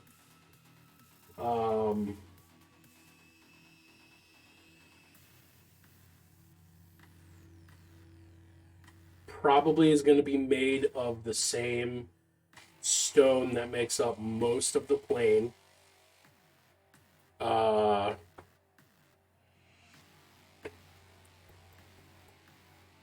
Fungus is definitely a concept. We could do some fungus zombies. Actually works there, or just some fungus in general. Makes some sense. Let's see what my plant... No, where is it? There it is. Let's get rid of that. I want type. I want plant. See what we got for plant. Or ooze. The lighthouse is shaped like an obelisk, like a monument. I mean, that. I love stuttering. It's the best. It makes communication fun and easy.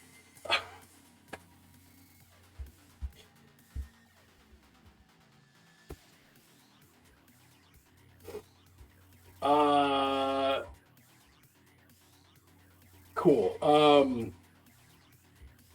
Yes, having it shaped like an obelisk would be very fucking dope. I'm just gonna add that in immediately. Where's my... There it is.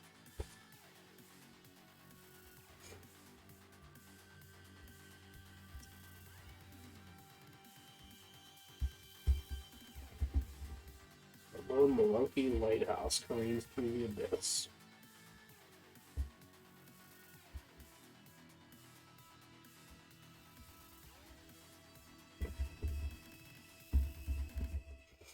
Flecked with dry, brown, dead moss.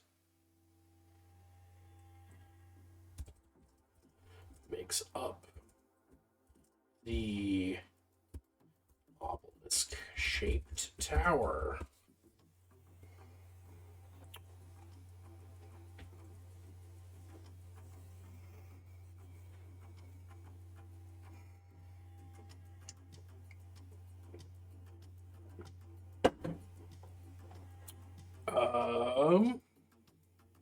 All right. We got oozes. Oblex would be cool, but not exactly relevant to... Right? Is Oblex what I'm thinking of? Yeah. Oblex would be dope, but not super useful for this particular thing.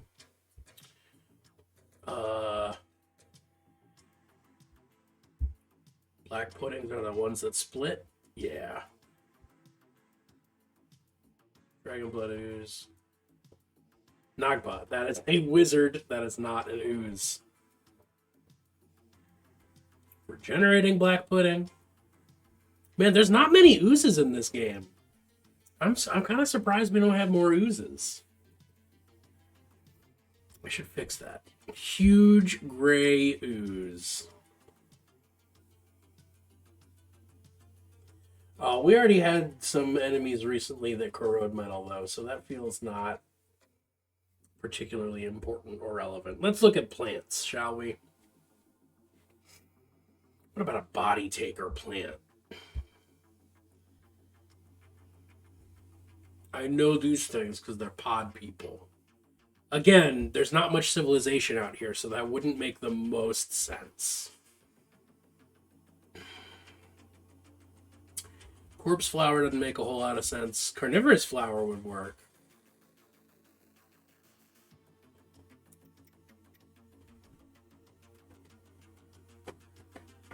Shambling mounds and awakened petrified trees. What's a shambling mounds CR? 5?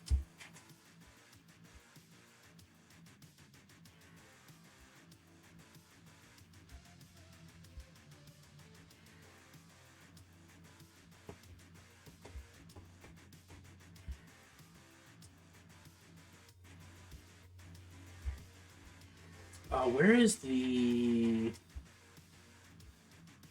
There we go. I love this.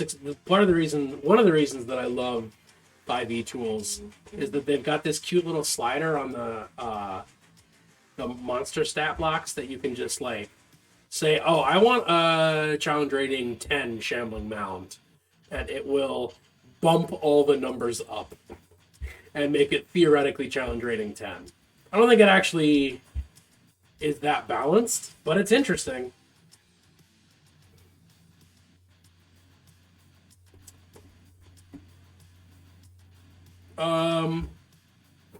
Lycanthro pickle? What the fuck? Oh, it's Rick and Morty.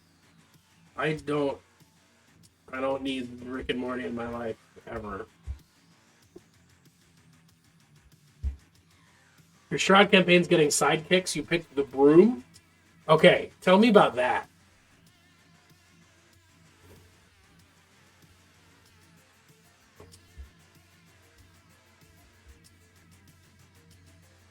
He contracted himself into a pickle. Funniest shit I ever saw. Thanks, Claire. You're helpful, and I love you. Lightning absorption? Why does Shambling Mounds have lightning absorption? What the... Friend of mine, why is that? Spawned by lightning. Okay.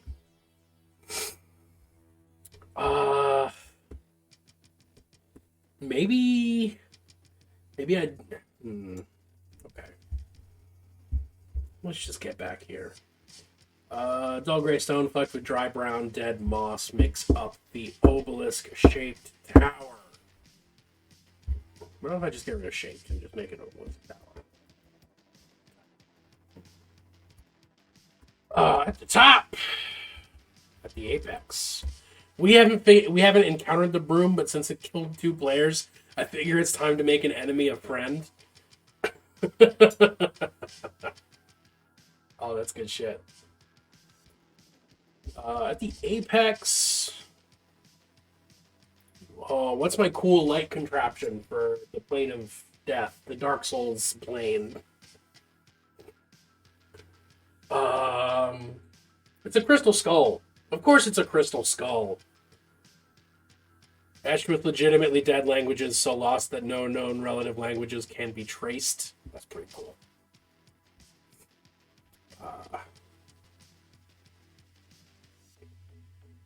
At the apex of the lighthouse, a gargantuan crystal skull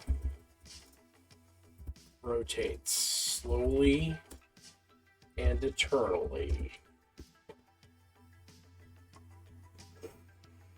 Is it a humanoid skull? I think, yeah, a gargantuan humanoid crystal skull.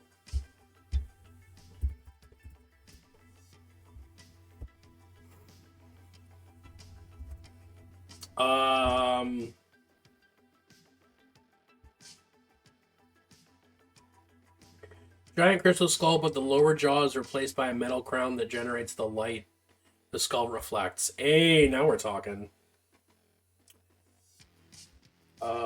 Let's just cut out that whole sentence.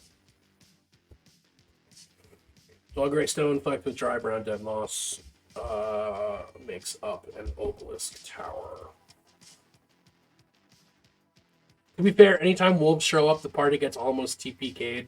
Well, that's because the wolves in Strahd are like, it's like, here's 30 wolves.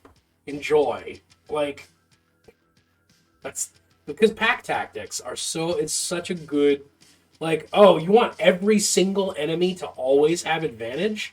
Tight. Go for it. Get fucked. That's why wolves are a surprisingly good low-level enemy. Also kobolds.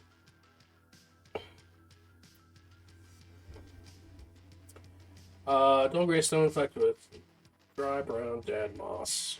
Yo, what's up, 12 Tides? And a derelict. Yeah, there we go, a derelict obelisk tower. At that point, you just stop rolling 2 dice and just add 10. Yeah. Actually, although I think statistically, advantage only adds 5.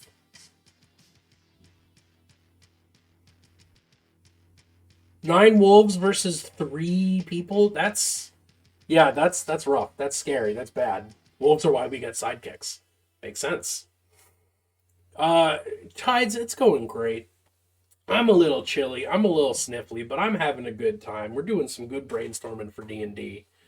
I'm having a good time doing it. And, yeah. Plus 10 is for the Tomb of Annihilation Wolves. Oh, of course. Having not read Tomb of Annihilation, I genuinely don't know whether or not you're being sarcastic.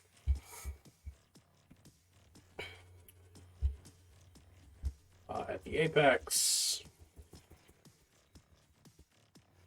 a gargantuan humanoid crystal skull rotates slowly and eternally. Why are wolves so OP? Pack tactics. Because game designers fuck up sometimes. Is honestly what the answer is.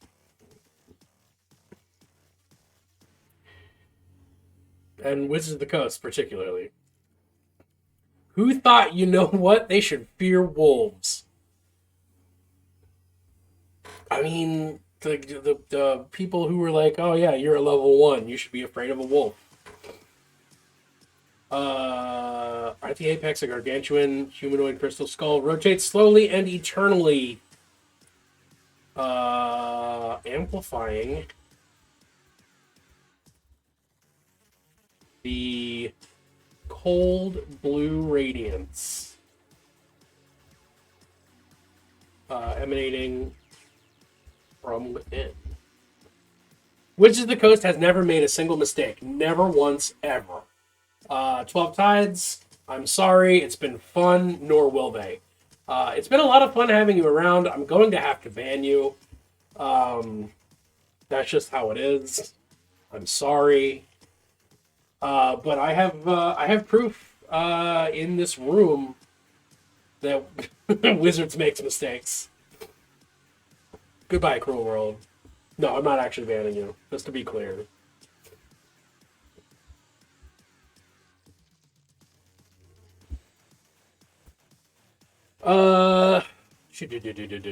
The 12 Tides reduced to 11.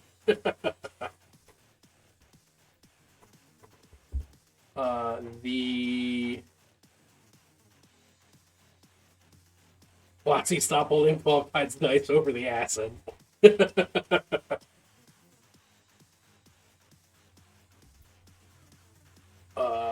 What kind of door is it? It's a heavy door. What kind of door is a heavy door? Not light. The ancient oaken door hangs ajar.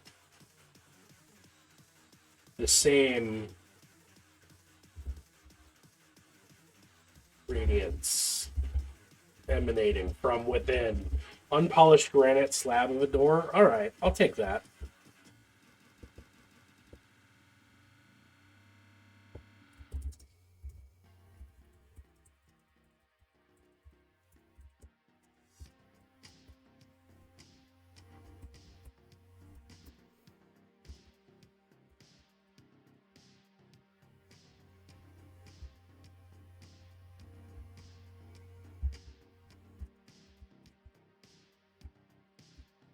Oh, you have a cat on your lap right now. Oh my god, that displayed really weirdly on my screen. Holy moly.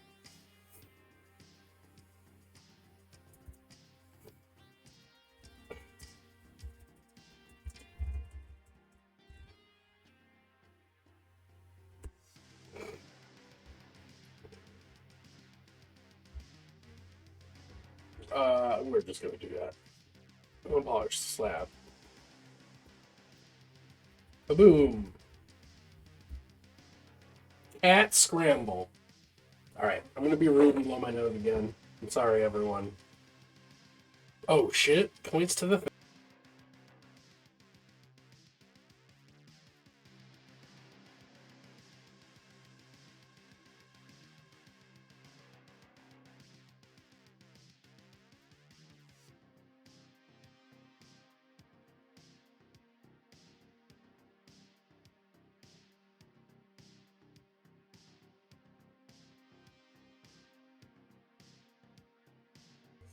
Yeah, if we hit that goal, oh, we're so close, 59,000.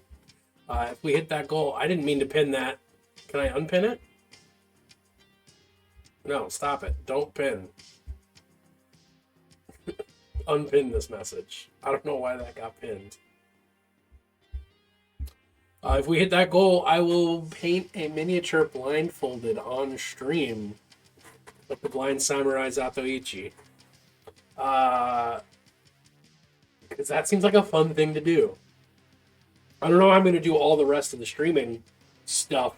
I might just like make a box that I can't see into and put it in my painting setup, but Mr. Electric, unpin this message and have it expunged. Anyway.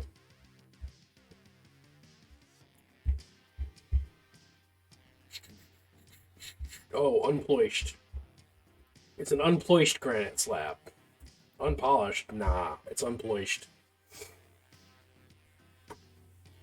What do we think?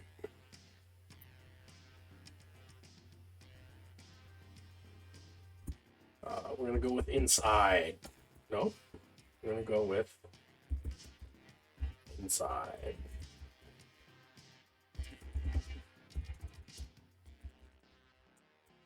This is the part where I go, I have no idea what the layout of a lighthouse is like. The last time I went into a lighthouse was ages ago.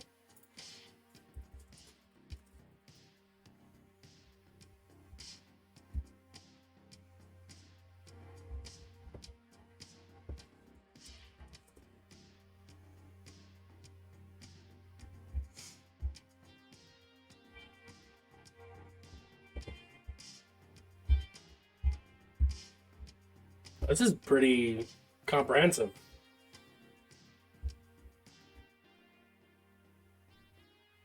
Oh, it's for a game. That would explain it. So it's just like stairs. It could be hollow if I wanted it to be hollow. Um,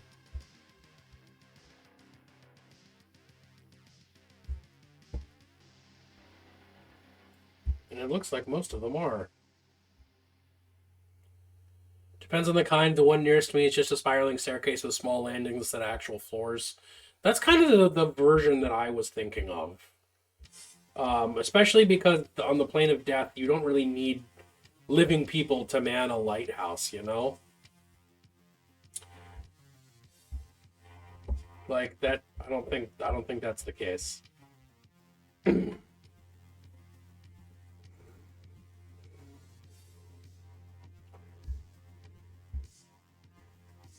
Brian fire pole in the middle of the lighthouse, so that the lone zombie up there manning the light can get down eventually. Actually, you know what? Now is a good time for me to take a voluntary bio break instead of the involuntary one. Gonna heat up a little bit of coffee, because that's always good for making the brain work. I'm gonna be right back, is what I'm saying. When I come back, we're gonna sort out this lighthouse. Make a little birdhouse in your soul. Not relevant, but good song by them. That zombie's name? Montero. I feel like there's a pun for Monterror and Tales from the Crypt somewhere around here. I'll be right back. Try not to die. For anybody else who doesn't know my name, hi, my name is Bennett. I was about to call myself a skillful idiot, and honestly, I am a really scared baby. I do not like this. I'm sorry that you're probably gonna die. It's okay as long as I'm entertaining. Well, I can put my. That's a big cow. I could be debasing myself for credits. Well, you do that by participating in capitalism, my friend. Well, And if you found this channel and you're somehow in favor of capitalism, I beg you to reconsider either watching the channel or being in favor of capitalism. Come on down to Rick's Meat Emporium. It's not cold, it's not fresh, but boy howdy, it's meat. Until next time, think about what you did to deserve this. Good or bad. Because it could be either. I am a blessing and a punishment.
All right, I'm back.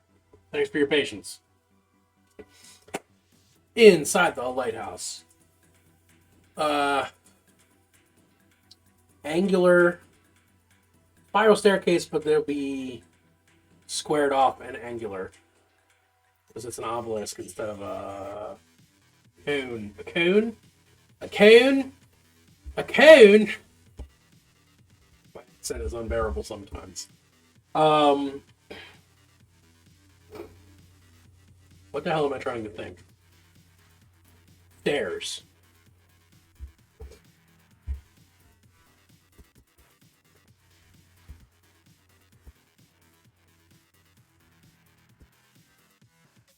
A cone. A cone, hon. We're gonna go climb this cone, drink some brewskis and some crabs. Well, we're gonna eat the crabs, but we're gonna wash our hands in the zinc first before we eat the crabs and drink the brewskis in the cone up in the lighthouse. Right? You got it? Gonna drink a mango pineapple smoothie. And that's a Baltimore accent.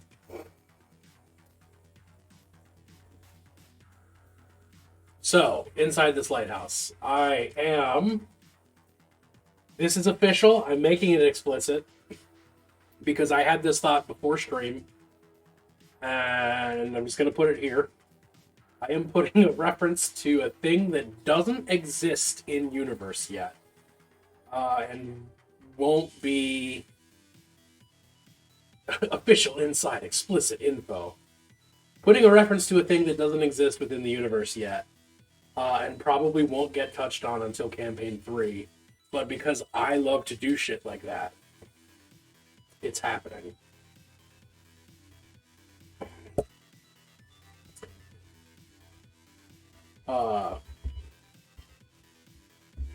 Yeah.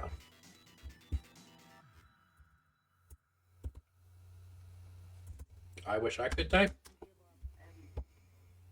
There you go. That's where we're putting it. We're putting it there.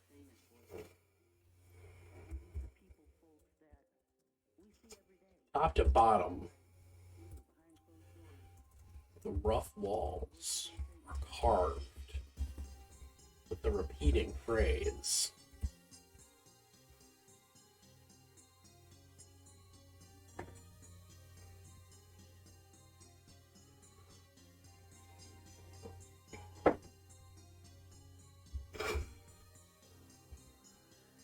This repeating phrase. Oh, this repeating phrase. This is wild because I'm making a decision for something that I'm probably not going to do for like 6 years if the world still exists around then. But I'm thinking Arby's. That's not true. I'm never thinking Arby's. I do not like Arby's food. Fucking gag me with a spoon. I'll take anything else. Their curly fries are good, but the rest of their food sucks. That wasn't hindered.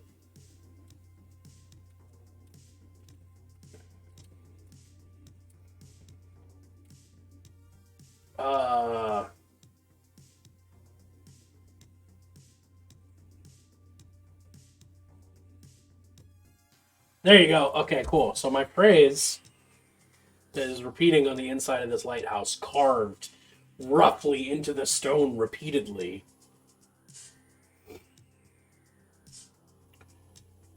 Make the ticking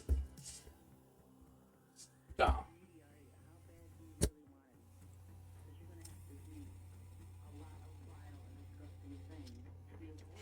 Yeah. I'm gonna intentionally just have that vague phrase be there. It references something. I'm being actually actively oblique and obtuse right now because I know that I still have at least one player listening right now. If you catch what that's a reference to, good for you. Think about it, chew on it. That's going to be part of campaign 3 when we get there. But for now, that's carved all the way to the top of the lighthouse. Stairs, though. Angular. Not nagular, angular. Angular stone stairs. Spiral to the lighthouse. Not curving so much as sharply changing direction along the squared off walls.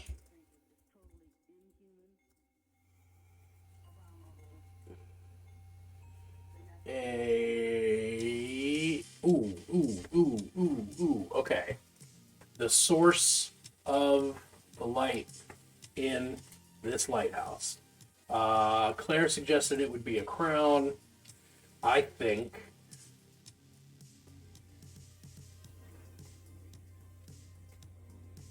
it's a freaking. I think it's like a ribcage lantern. Ribcage lanterns all along the walls, all the way up, and a really big one at the top. Yeah.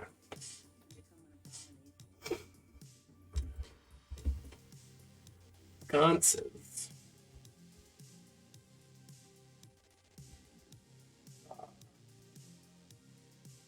Ribcage sconces. Line the walls, illuminating the stairs. Pale blue glow. Spooky.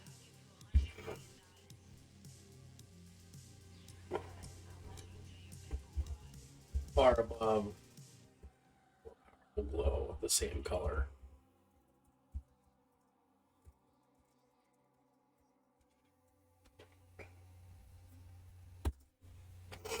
Top to bottom, the rough walls are carved with a repeating phrase and a manic hand. Make the ticking stop.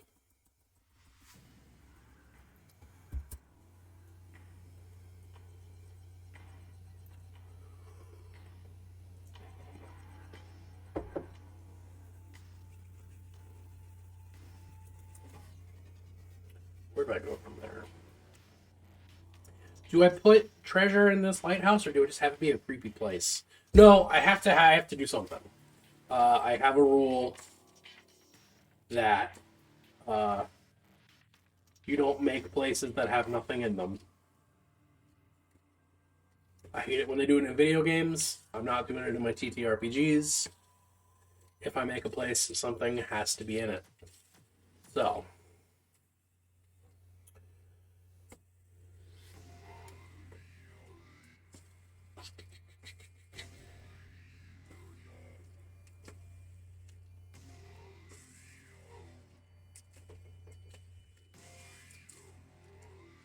Top to bottom, the rough walls are carved with a repeating phrase and a manic hand. Treasure? Should I put some treasure in here? Why would there be treasure in this lighthouse, though? Maybe a dead adventure. Well, that seems really easy. I forgot that that's a concept that exists.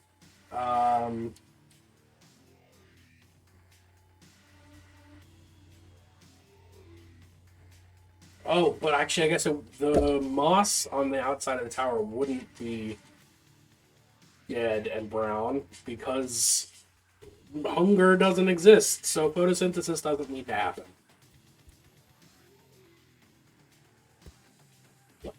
Olive green moss.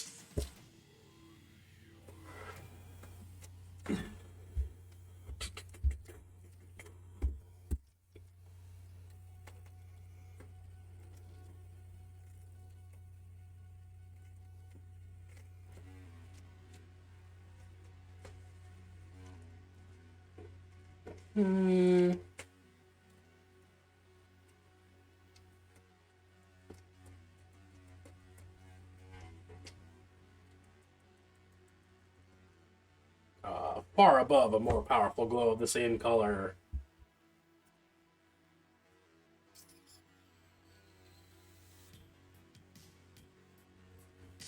an orb.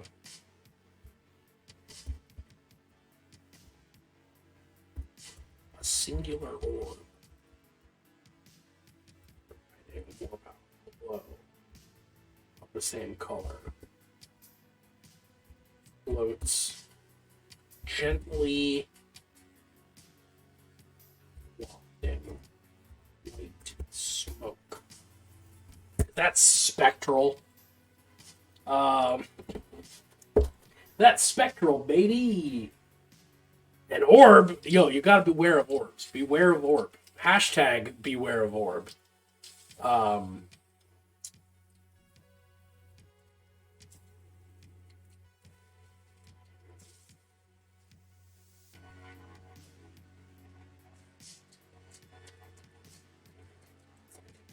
Do I put treasure in here? Yes, I probably should. I don't think it's going to be a combat. Well, maybe it will be a combat. Ooh. Ooh. Okay. Let's get back to this. And instead, we'll look for undead real quick. Why? Oh, I can't spell. June is sick, and it's all my fault. But beyond that, she's doing okay. I have to hop in here and say that before I get guilted for it.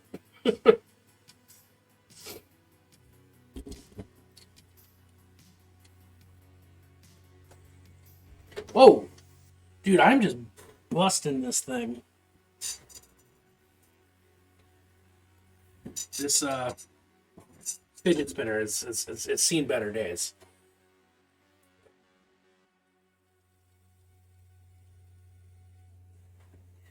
Did I lose a piece? Maybe. Maybe. I could put a vampire in there. You know? That could be fun. Or a skull lord? What is a skull lord? Oh, it's a skeleton. It's a three-headed skeleton.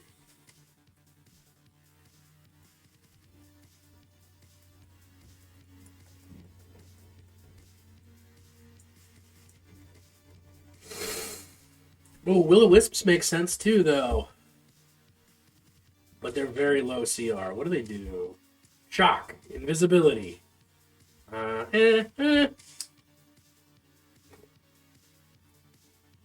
Maybe I put some, like, ethereal undead up in here.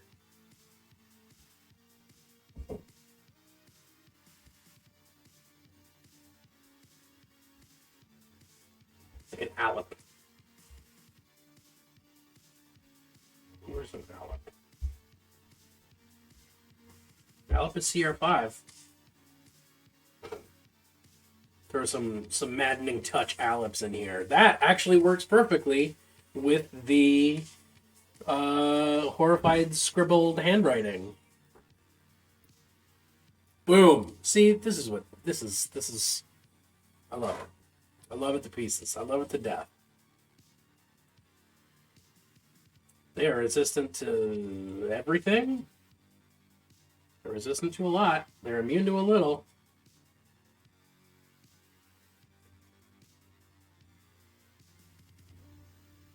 Each creature within 30 feet takes a wisdom saving throw. On a failed save, it takes damage and is stunned. On a successful save, it takes less damage and isn't stunned. Choose up to 3 creatures within 60 feet. Each target must success a wisdom saving throw or take damage, and must use a reaction to make a melee weapon attack against one creature of the Alep's choice. Ooh, ooh, ooh, ooh, ooh. Okay, cool.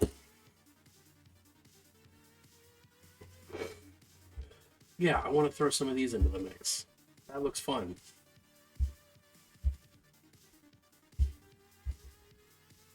But, where is my encounter builder still building?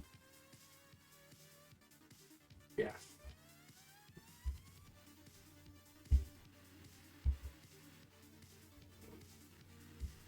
Alright, let's go back to stat blocks.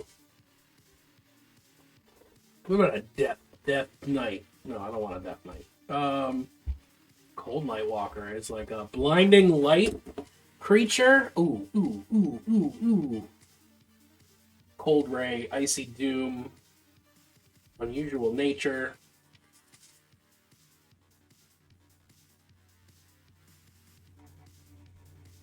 Creature killed by the walker freezes for 9 days, during which time it cannot be thawed. Wild. Oh, because it's Rime of the Frost Maiden. That makes sense.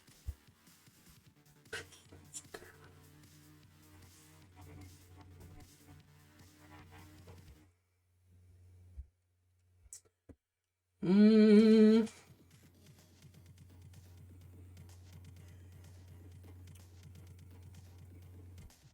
The Gloomwing big undead bat? You bet your ass it is. That thing's ugly. I love it. I don't think that's what I'm feeling right now, though. Devourer is the big thing that eats people. Yep, cool. I remember how to read things. That's nice. Ink? Flavor of ghost. A ghost.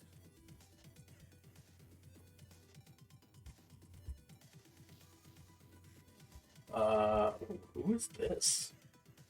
She looks dope. Oh, that did not make this bigger. Okay. A lichen lich? Oh, that's cool as fuck! I want one of those. Not particularly relevant, but very cool. A Phylaskia? Oh, is a skeleton guardian.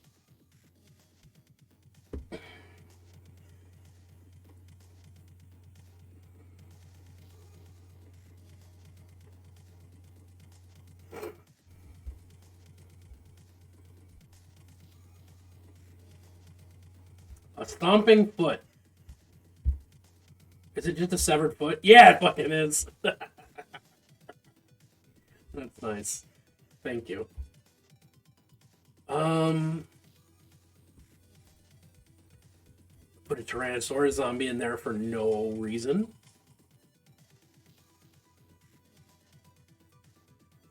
No feet. Why is there a no feet emote?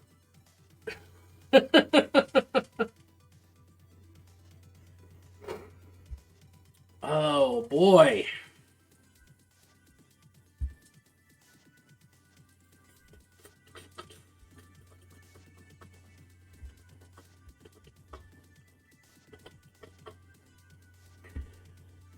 Multi-attack. Grave Bolt. Spell casting.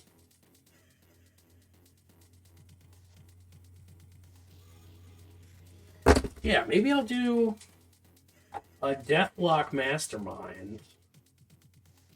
It's from SP Loves Drum Streams, and people ask all the time to see his double bass pedal footwork. And he's like, I don't like feet. Okay, that's fucking great. I love that.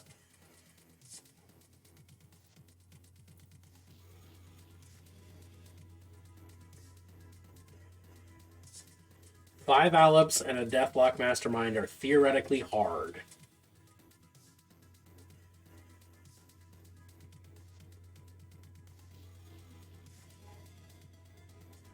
What if I made it more than that? Theoretically deadly. Let's go for it.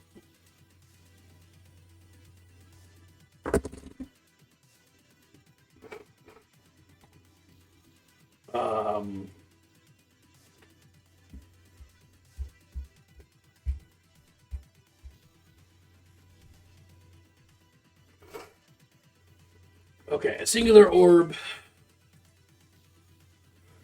Far above a singular orb, providing a more powerful glow of the same color floats. Gently glowing white smoke. Top to bottom, rough walls are carved with a repeating phrase in manic hand. Make the ticking stop.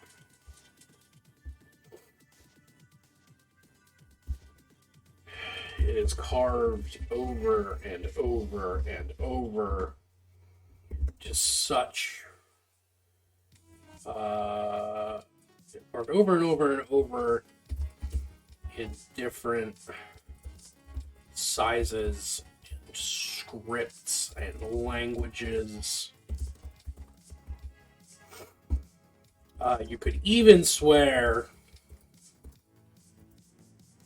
you hear it in your mind. No, you could even swear you hear it whispered.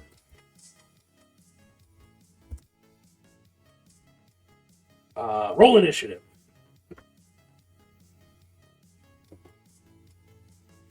Oh, is this a fight that I'm going to map? How do I map a...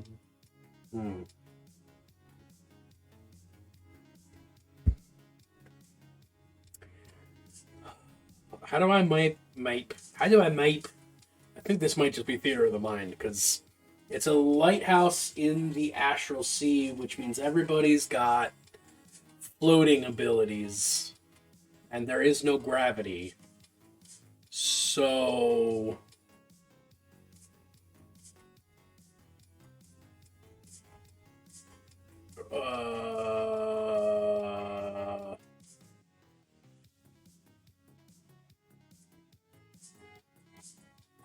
Yeah, that's gonna be theater of the mind. I don't know how the fuck I'm gonna map that out, so I'm just not gonna. That's a DM tip.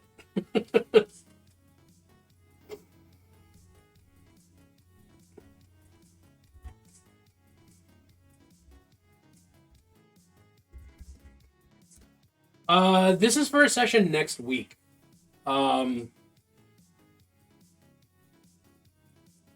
Yeah, that's so next Tuesday. I've got a session that my players will be encountering all of this stuff.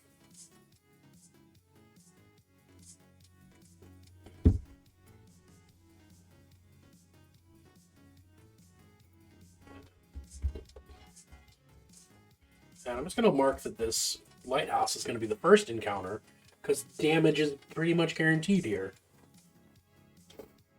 But yeah, this is for a long-running game.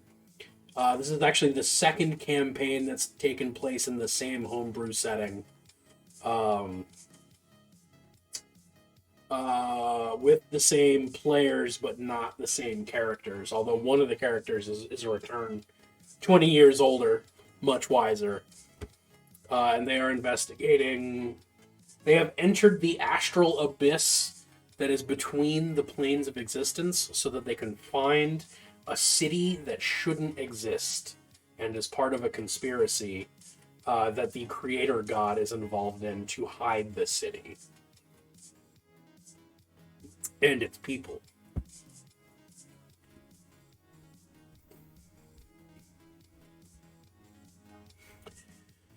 Okay.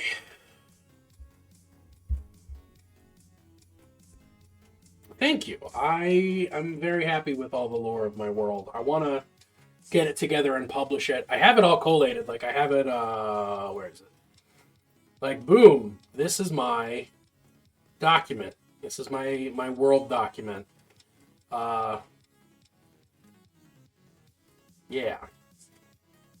49 pages. About 10 of which are optional house rules, stuff like that. But... So, like, 30 pages of, like, fluff that I've made for this world that my players have directly altered repeatedly. It's fun. It's nice. I like it. Where was my brain going before that? I don't know. Oh, right. I'm describing the combat that's going to start.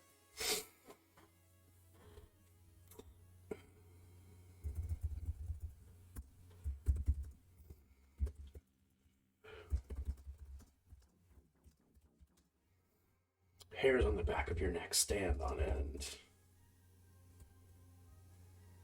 as you can feel the phrase being spoken in hushed, deranged tones just behind you. The smoking blue orb above you unfolds, revealing itself to be a ghostly... No, we're going to win with spectral. Be a spectral, desiccated humanoid. Who...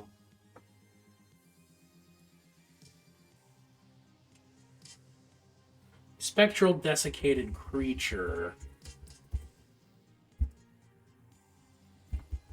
Lumpin. Tentacled. Misshapen. And barely identifiable as once humanoid.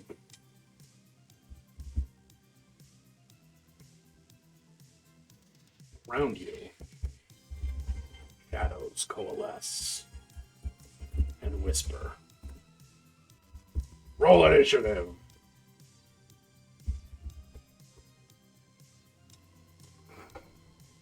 Alright, looking at 1 Deathlock Mastermind and 6 Aleps.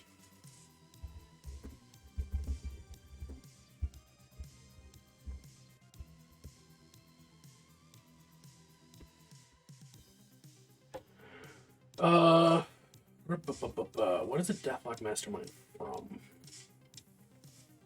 Mordenkainen's Manual of the Planes. I don't have that on hand. Mordenkainen's Tome of Foes, page 129. I do have that.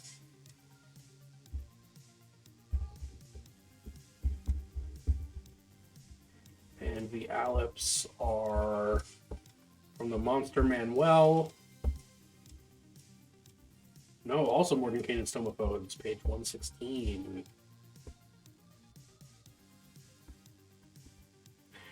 Here's another tip. Another big secret that DMs don't want you to know. Some of them, like myself, don't roll initiative like ever. They just decide how fast the creatures are going to be. Or they roll initiative before combat starts, which is actually what I do. Make a handy little chart. Insert table. So we're going to go creature. This is to keep track of combat. Make my life easier. Creature. Initiative. And HP. Nope. Deathlock. 2, 3, 4, 5, 6 Alex.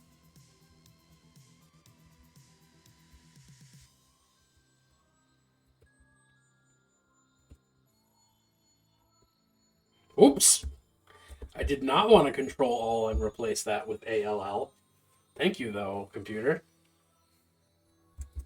Yikes, Roonies.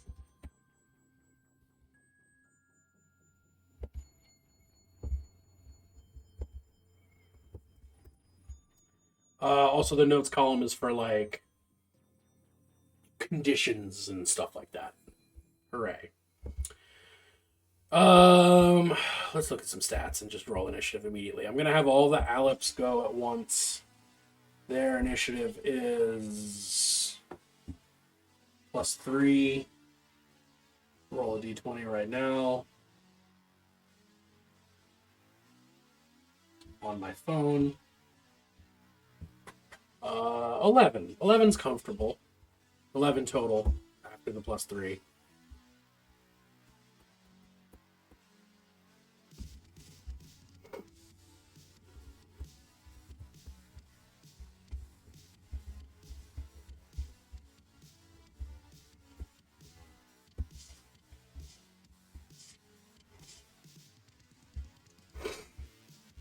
I don't have to worry about HP right now. I don't have to worry about notes right now. All right. Easy. Let's snag these. Move them to the top of my document because I know it's going to be the first encounter.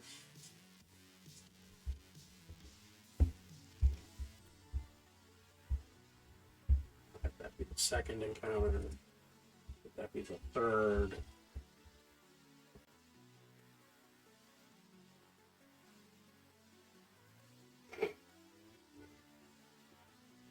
Ooh. Little stretches.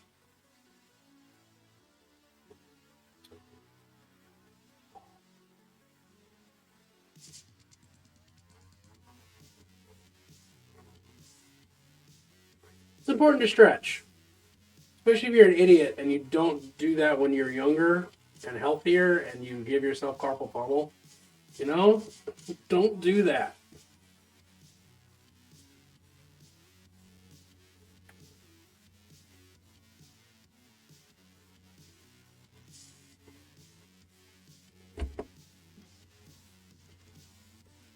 All right. Got it. Could there be treasure or just combat?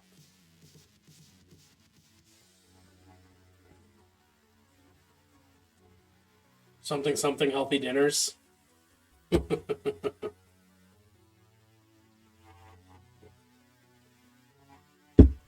just gotta treat yourself right. What's up, Death Pie? How you doing, bud? What I guess do I do? I should do treasure, right? You always gotta have treasure after a fight.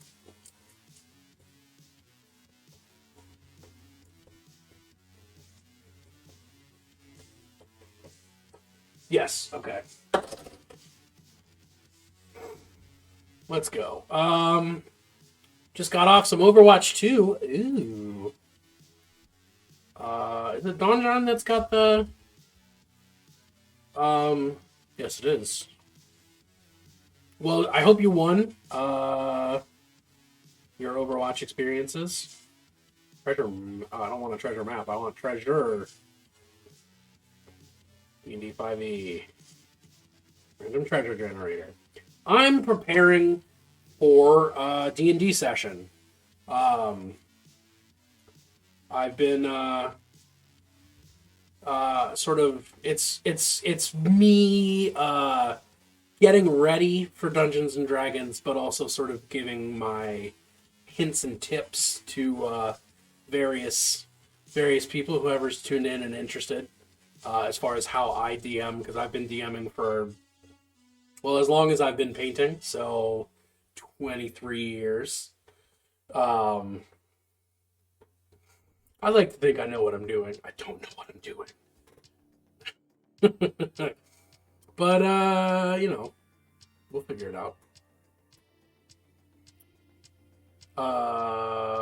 So I just did an encounter. I had already prepped an encounter with some space whales. So my party right now is in the Astral Abyss, which is like space, kind of. It's not quite the astral plane because I'm doing a homebrew setting, but you could just call it space.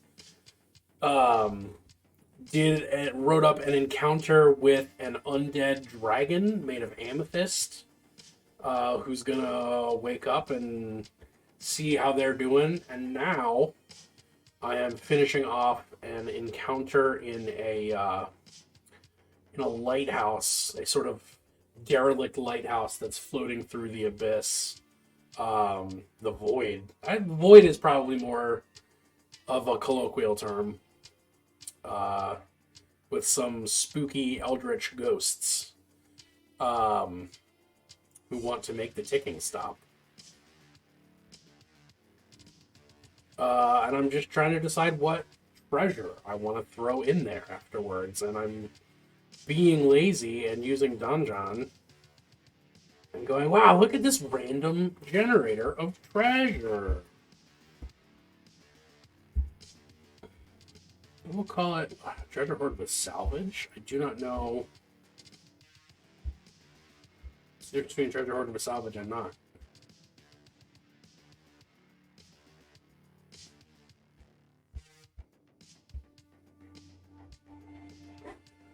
We'll do this. CR0 seems not accurate. I'm gonna say it's a CR10, I believe. What's an Alep? Not an Alep, a Deathlock. CR8. Nope, not that. This. We go to 8. And it generates automatically for us. And then I go, oh, I want some of these things. Or no, I don't. And I just kind of look at them and go, Copper pieces, silver pieces, gold pieces, platinum pieces, a leather coat tooled with arcane runes. Okay. You got me there. I fuck with that.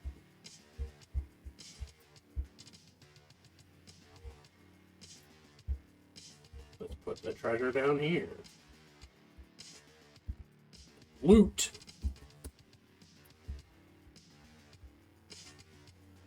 BRB, I've been kidnapped by my friend. Have fun! Storming the castle.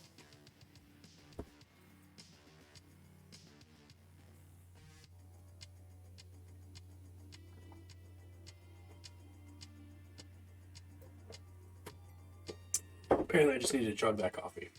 Alright. Leather coat tooled with arcane runes. Wow. Accent again.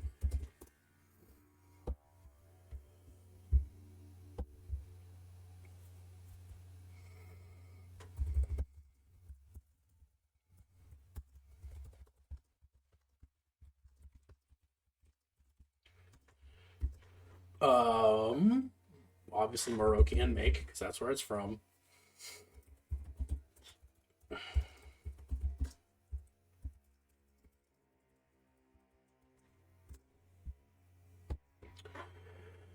A linen sash threaded with copper? Oh, dude, my finger hurts. I need to, like, massage myself. My hand is just killing me.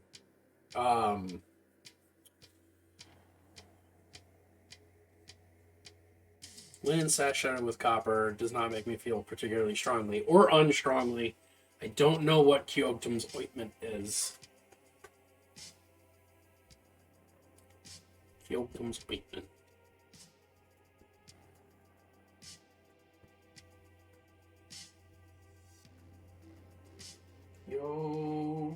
Kyogtum's ointment, 580.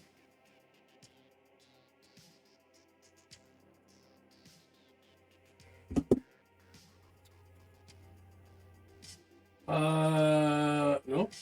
Cool. Oh, the creature that receives it regains 2d8 plus 2 hit points, ceases to be poisoned, and is cured of any disease. Huh.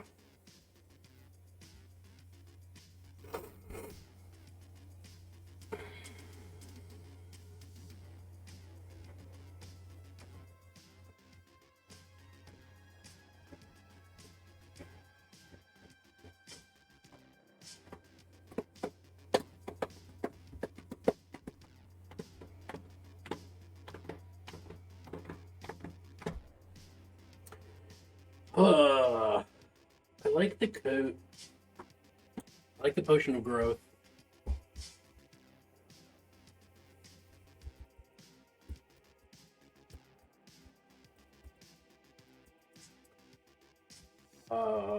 DMG, page 179. No, page 187.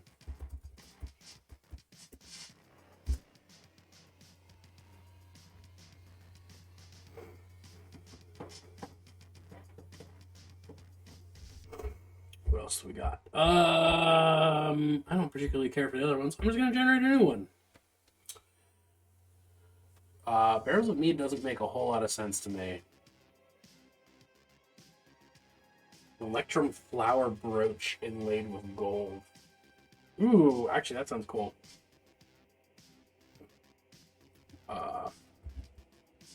Electrum lily brooch. Inlaid with gold. For 250 gold pieces. And one of my players has about 1,000 casts of Identify, so I'm not really worried about Like they're level 12. I don't need to play games with Identify at this point. You know? I don't want a spinning wheel there. I'm gonna say there's no. Oh, on the coat. On the coat, even.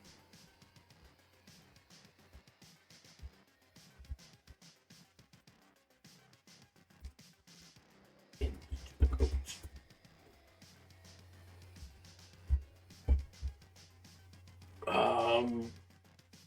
I'm not giving them an Amulet of the Plains.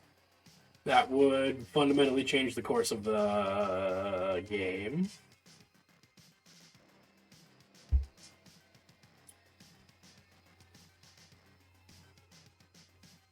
Six wheels of cheese.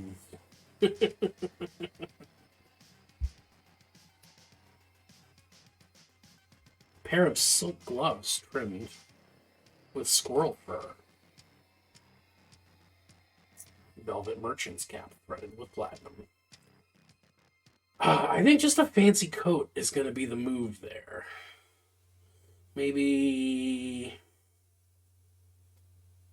4 hourglasses in a wooden box. I fuck with that. Fine wooden box. 4 hourglasses. The sand is red. Reddish.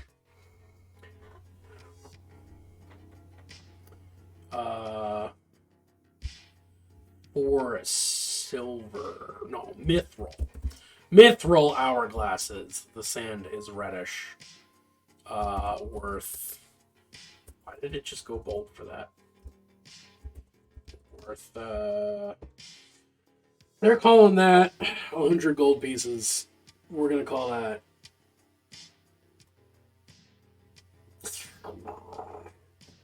400.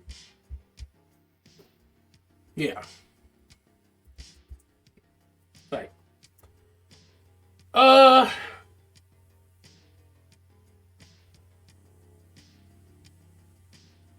think we're gonna call it. I think that's that. I think that's prep.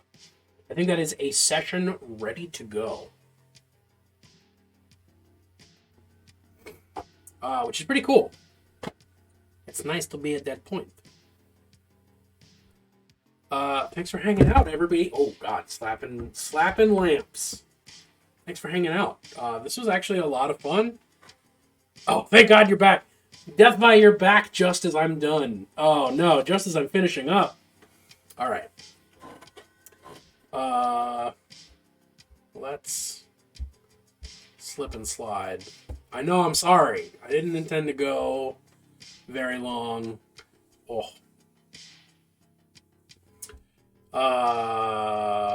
Yeah, I know. I'm sorry. But I'll be back. I'm streaming every day this week, except for Saturday and Sunday. Yeah, that's true. Thank you. You too, buddy. Who we gonna raid? Who we feel like raiding? What is a raid, really, at the end of it?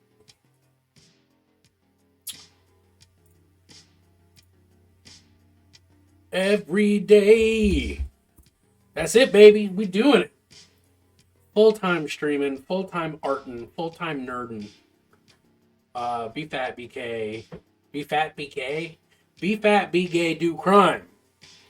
A raid is like a mini crusade. That's... Yeah, well, yeah, it is. What do we got? Zambies is online, painting a noise marine. Dyson logos. What's Dyson doing? Making a map, probably, because that's Dyson's jam. D&D cartography. What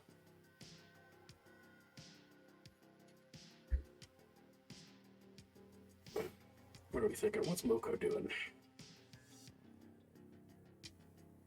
Wap, wap, wap, wap. Oh, I should mute this before it just starts blasting Twitch at my followers. I guess Twitch is already blasting for y'all, but that's not the point. This is a commercial for League of Legends. I do not give the slightest damn. Oh shit! Defi, thank you. I'm getting ever closer to that goal of me painting a model blind. Oh shit, this looks cool. Okay, we're gonna raid Dyson, who is currently doing D&D cartography, making some very attractive maps. Thanks for hanging out today. Tomorrow I'll be back playing some Dead Space and then some Hades after that. Because I'm pretty sure I'm going to finish Dead Space 3 tomorrow night. And you can quote me on that. I'm bold enough to say that.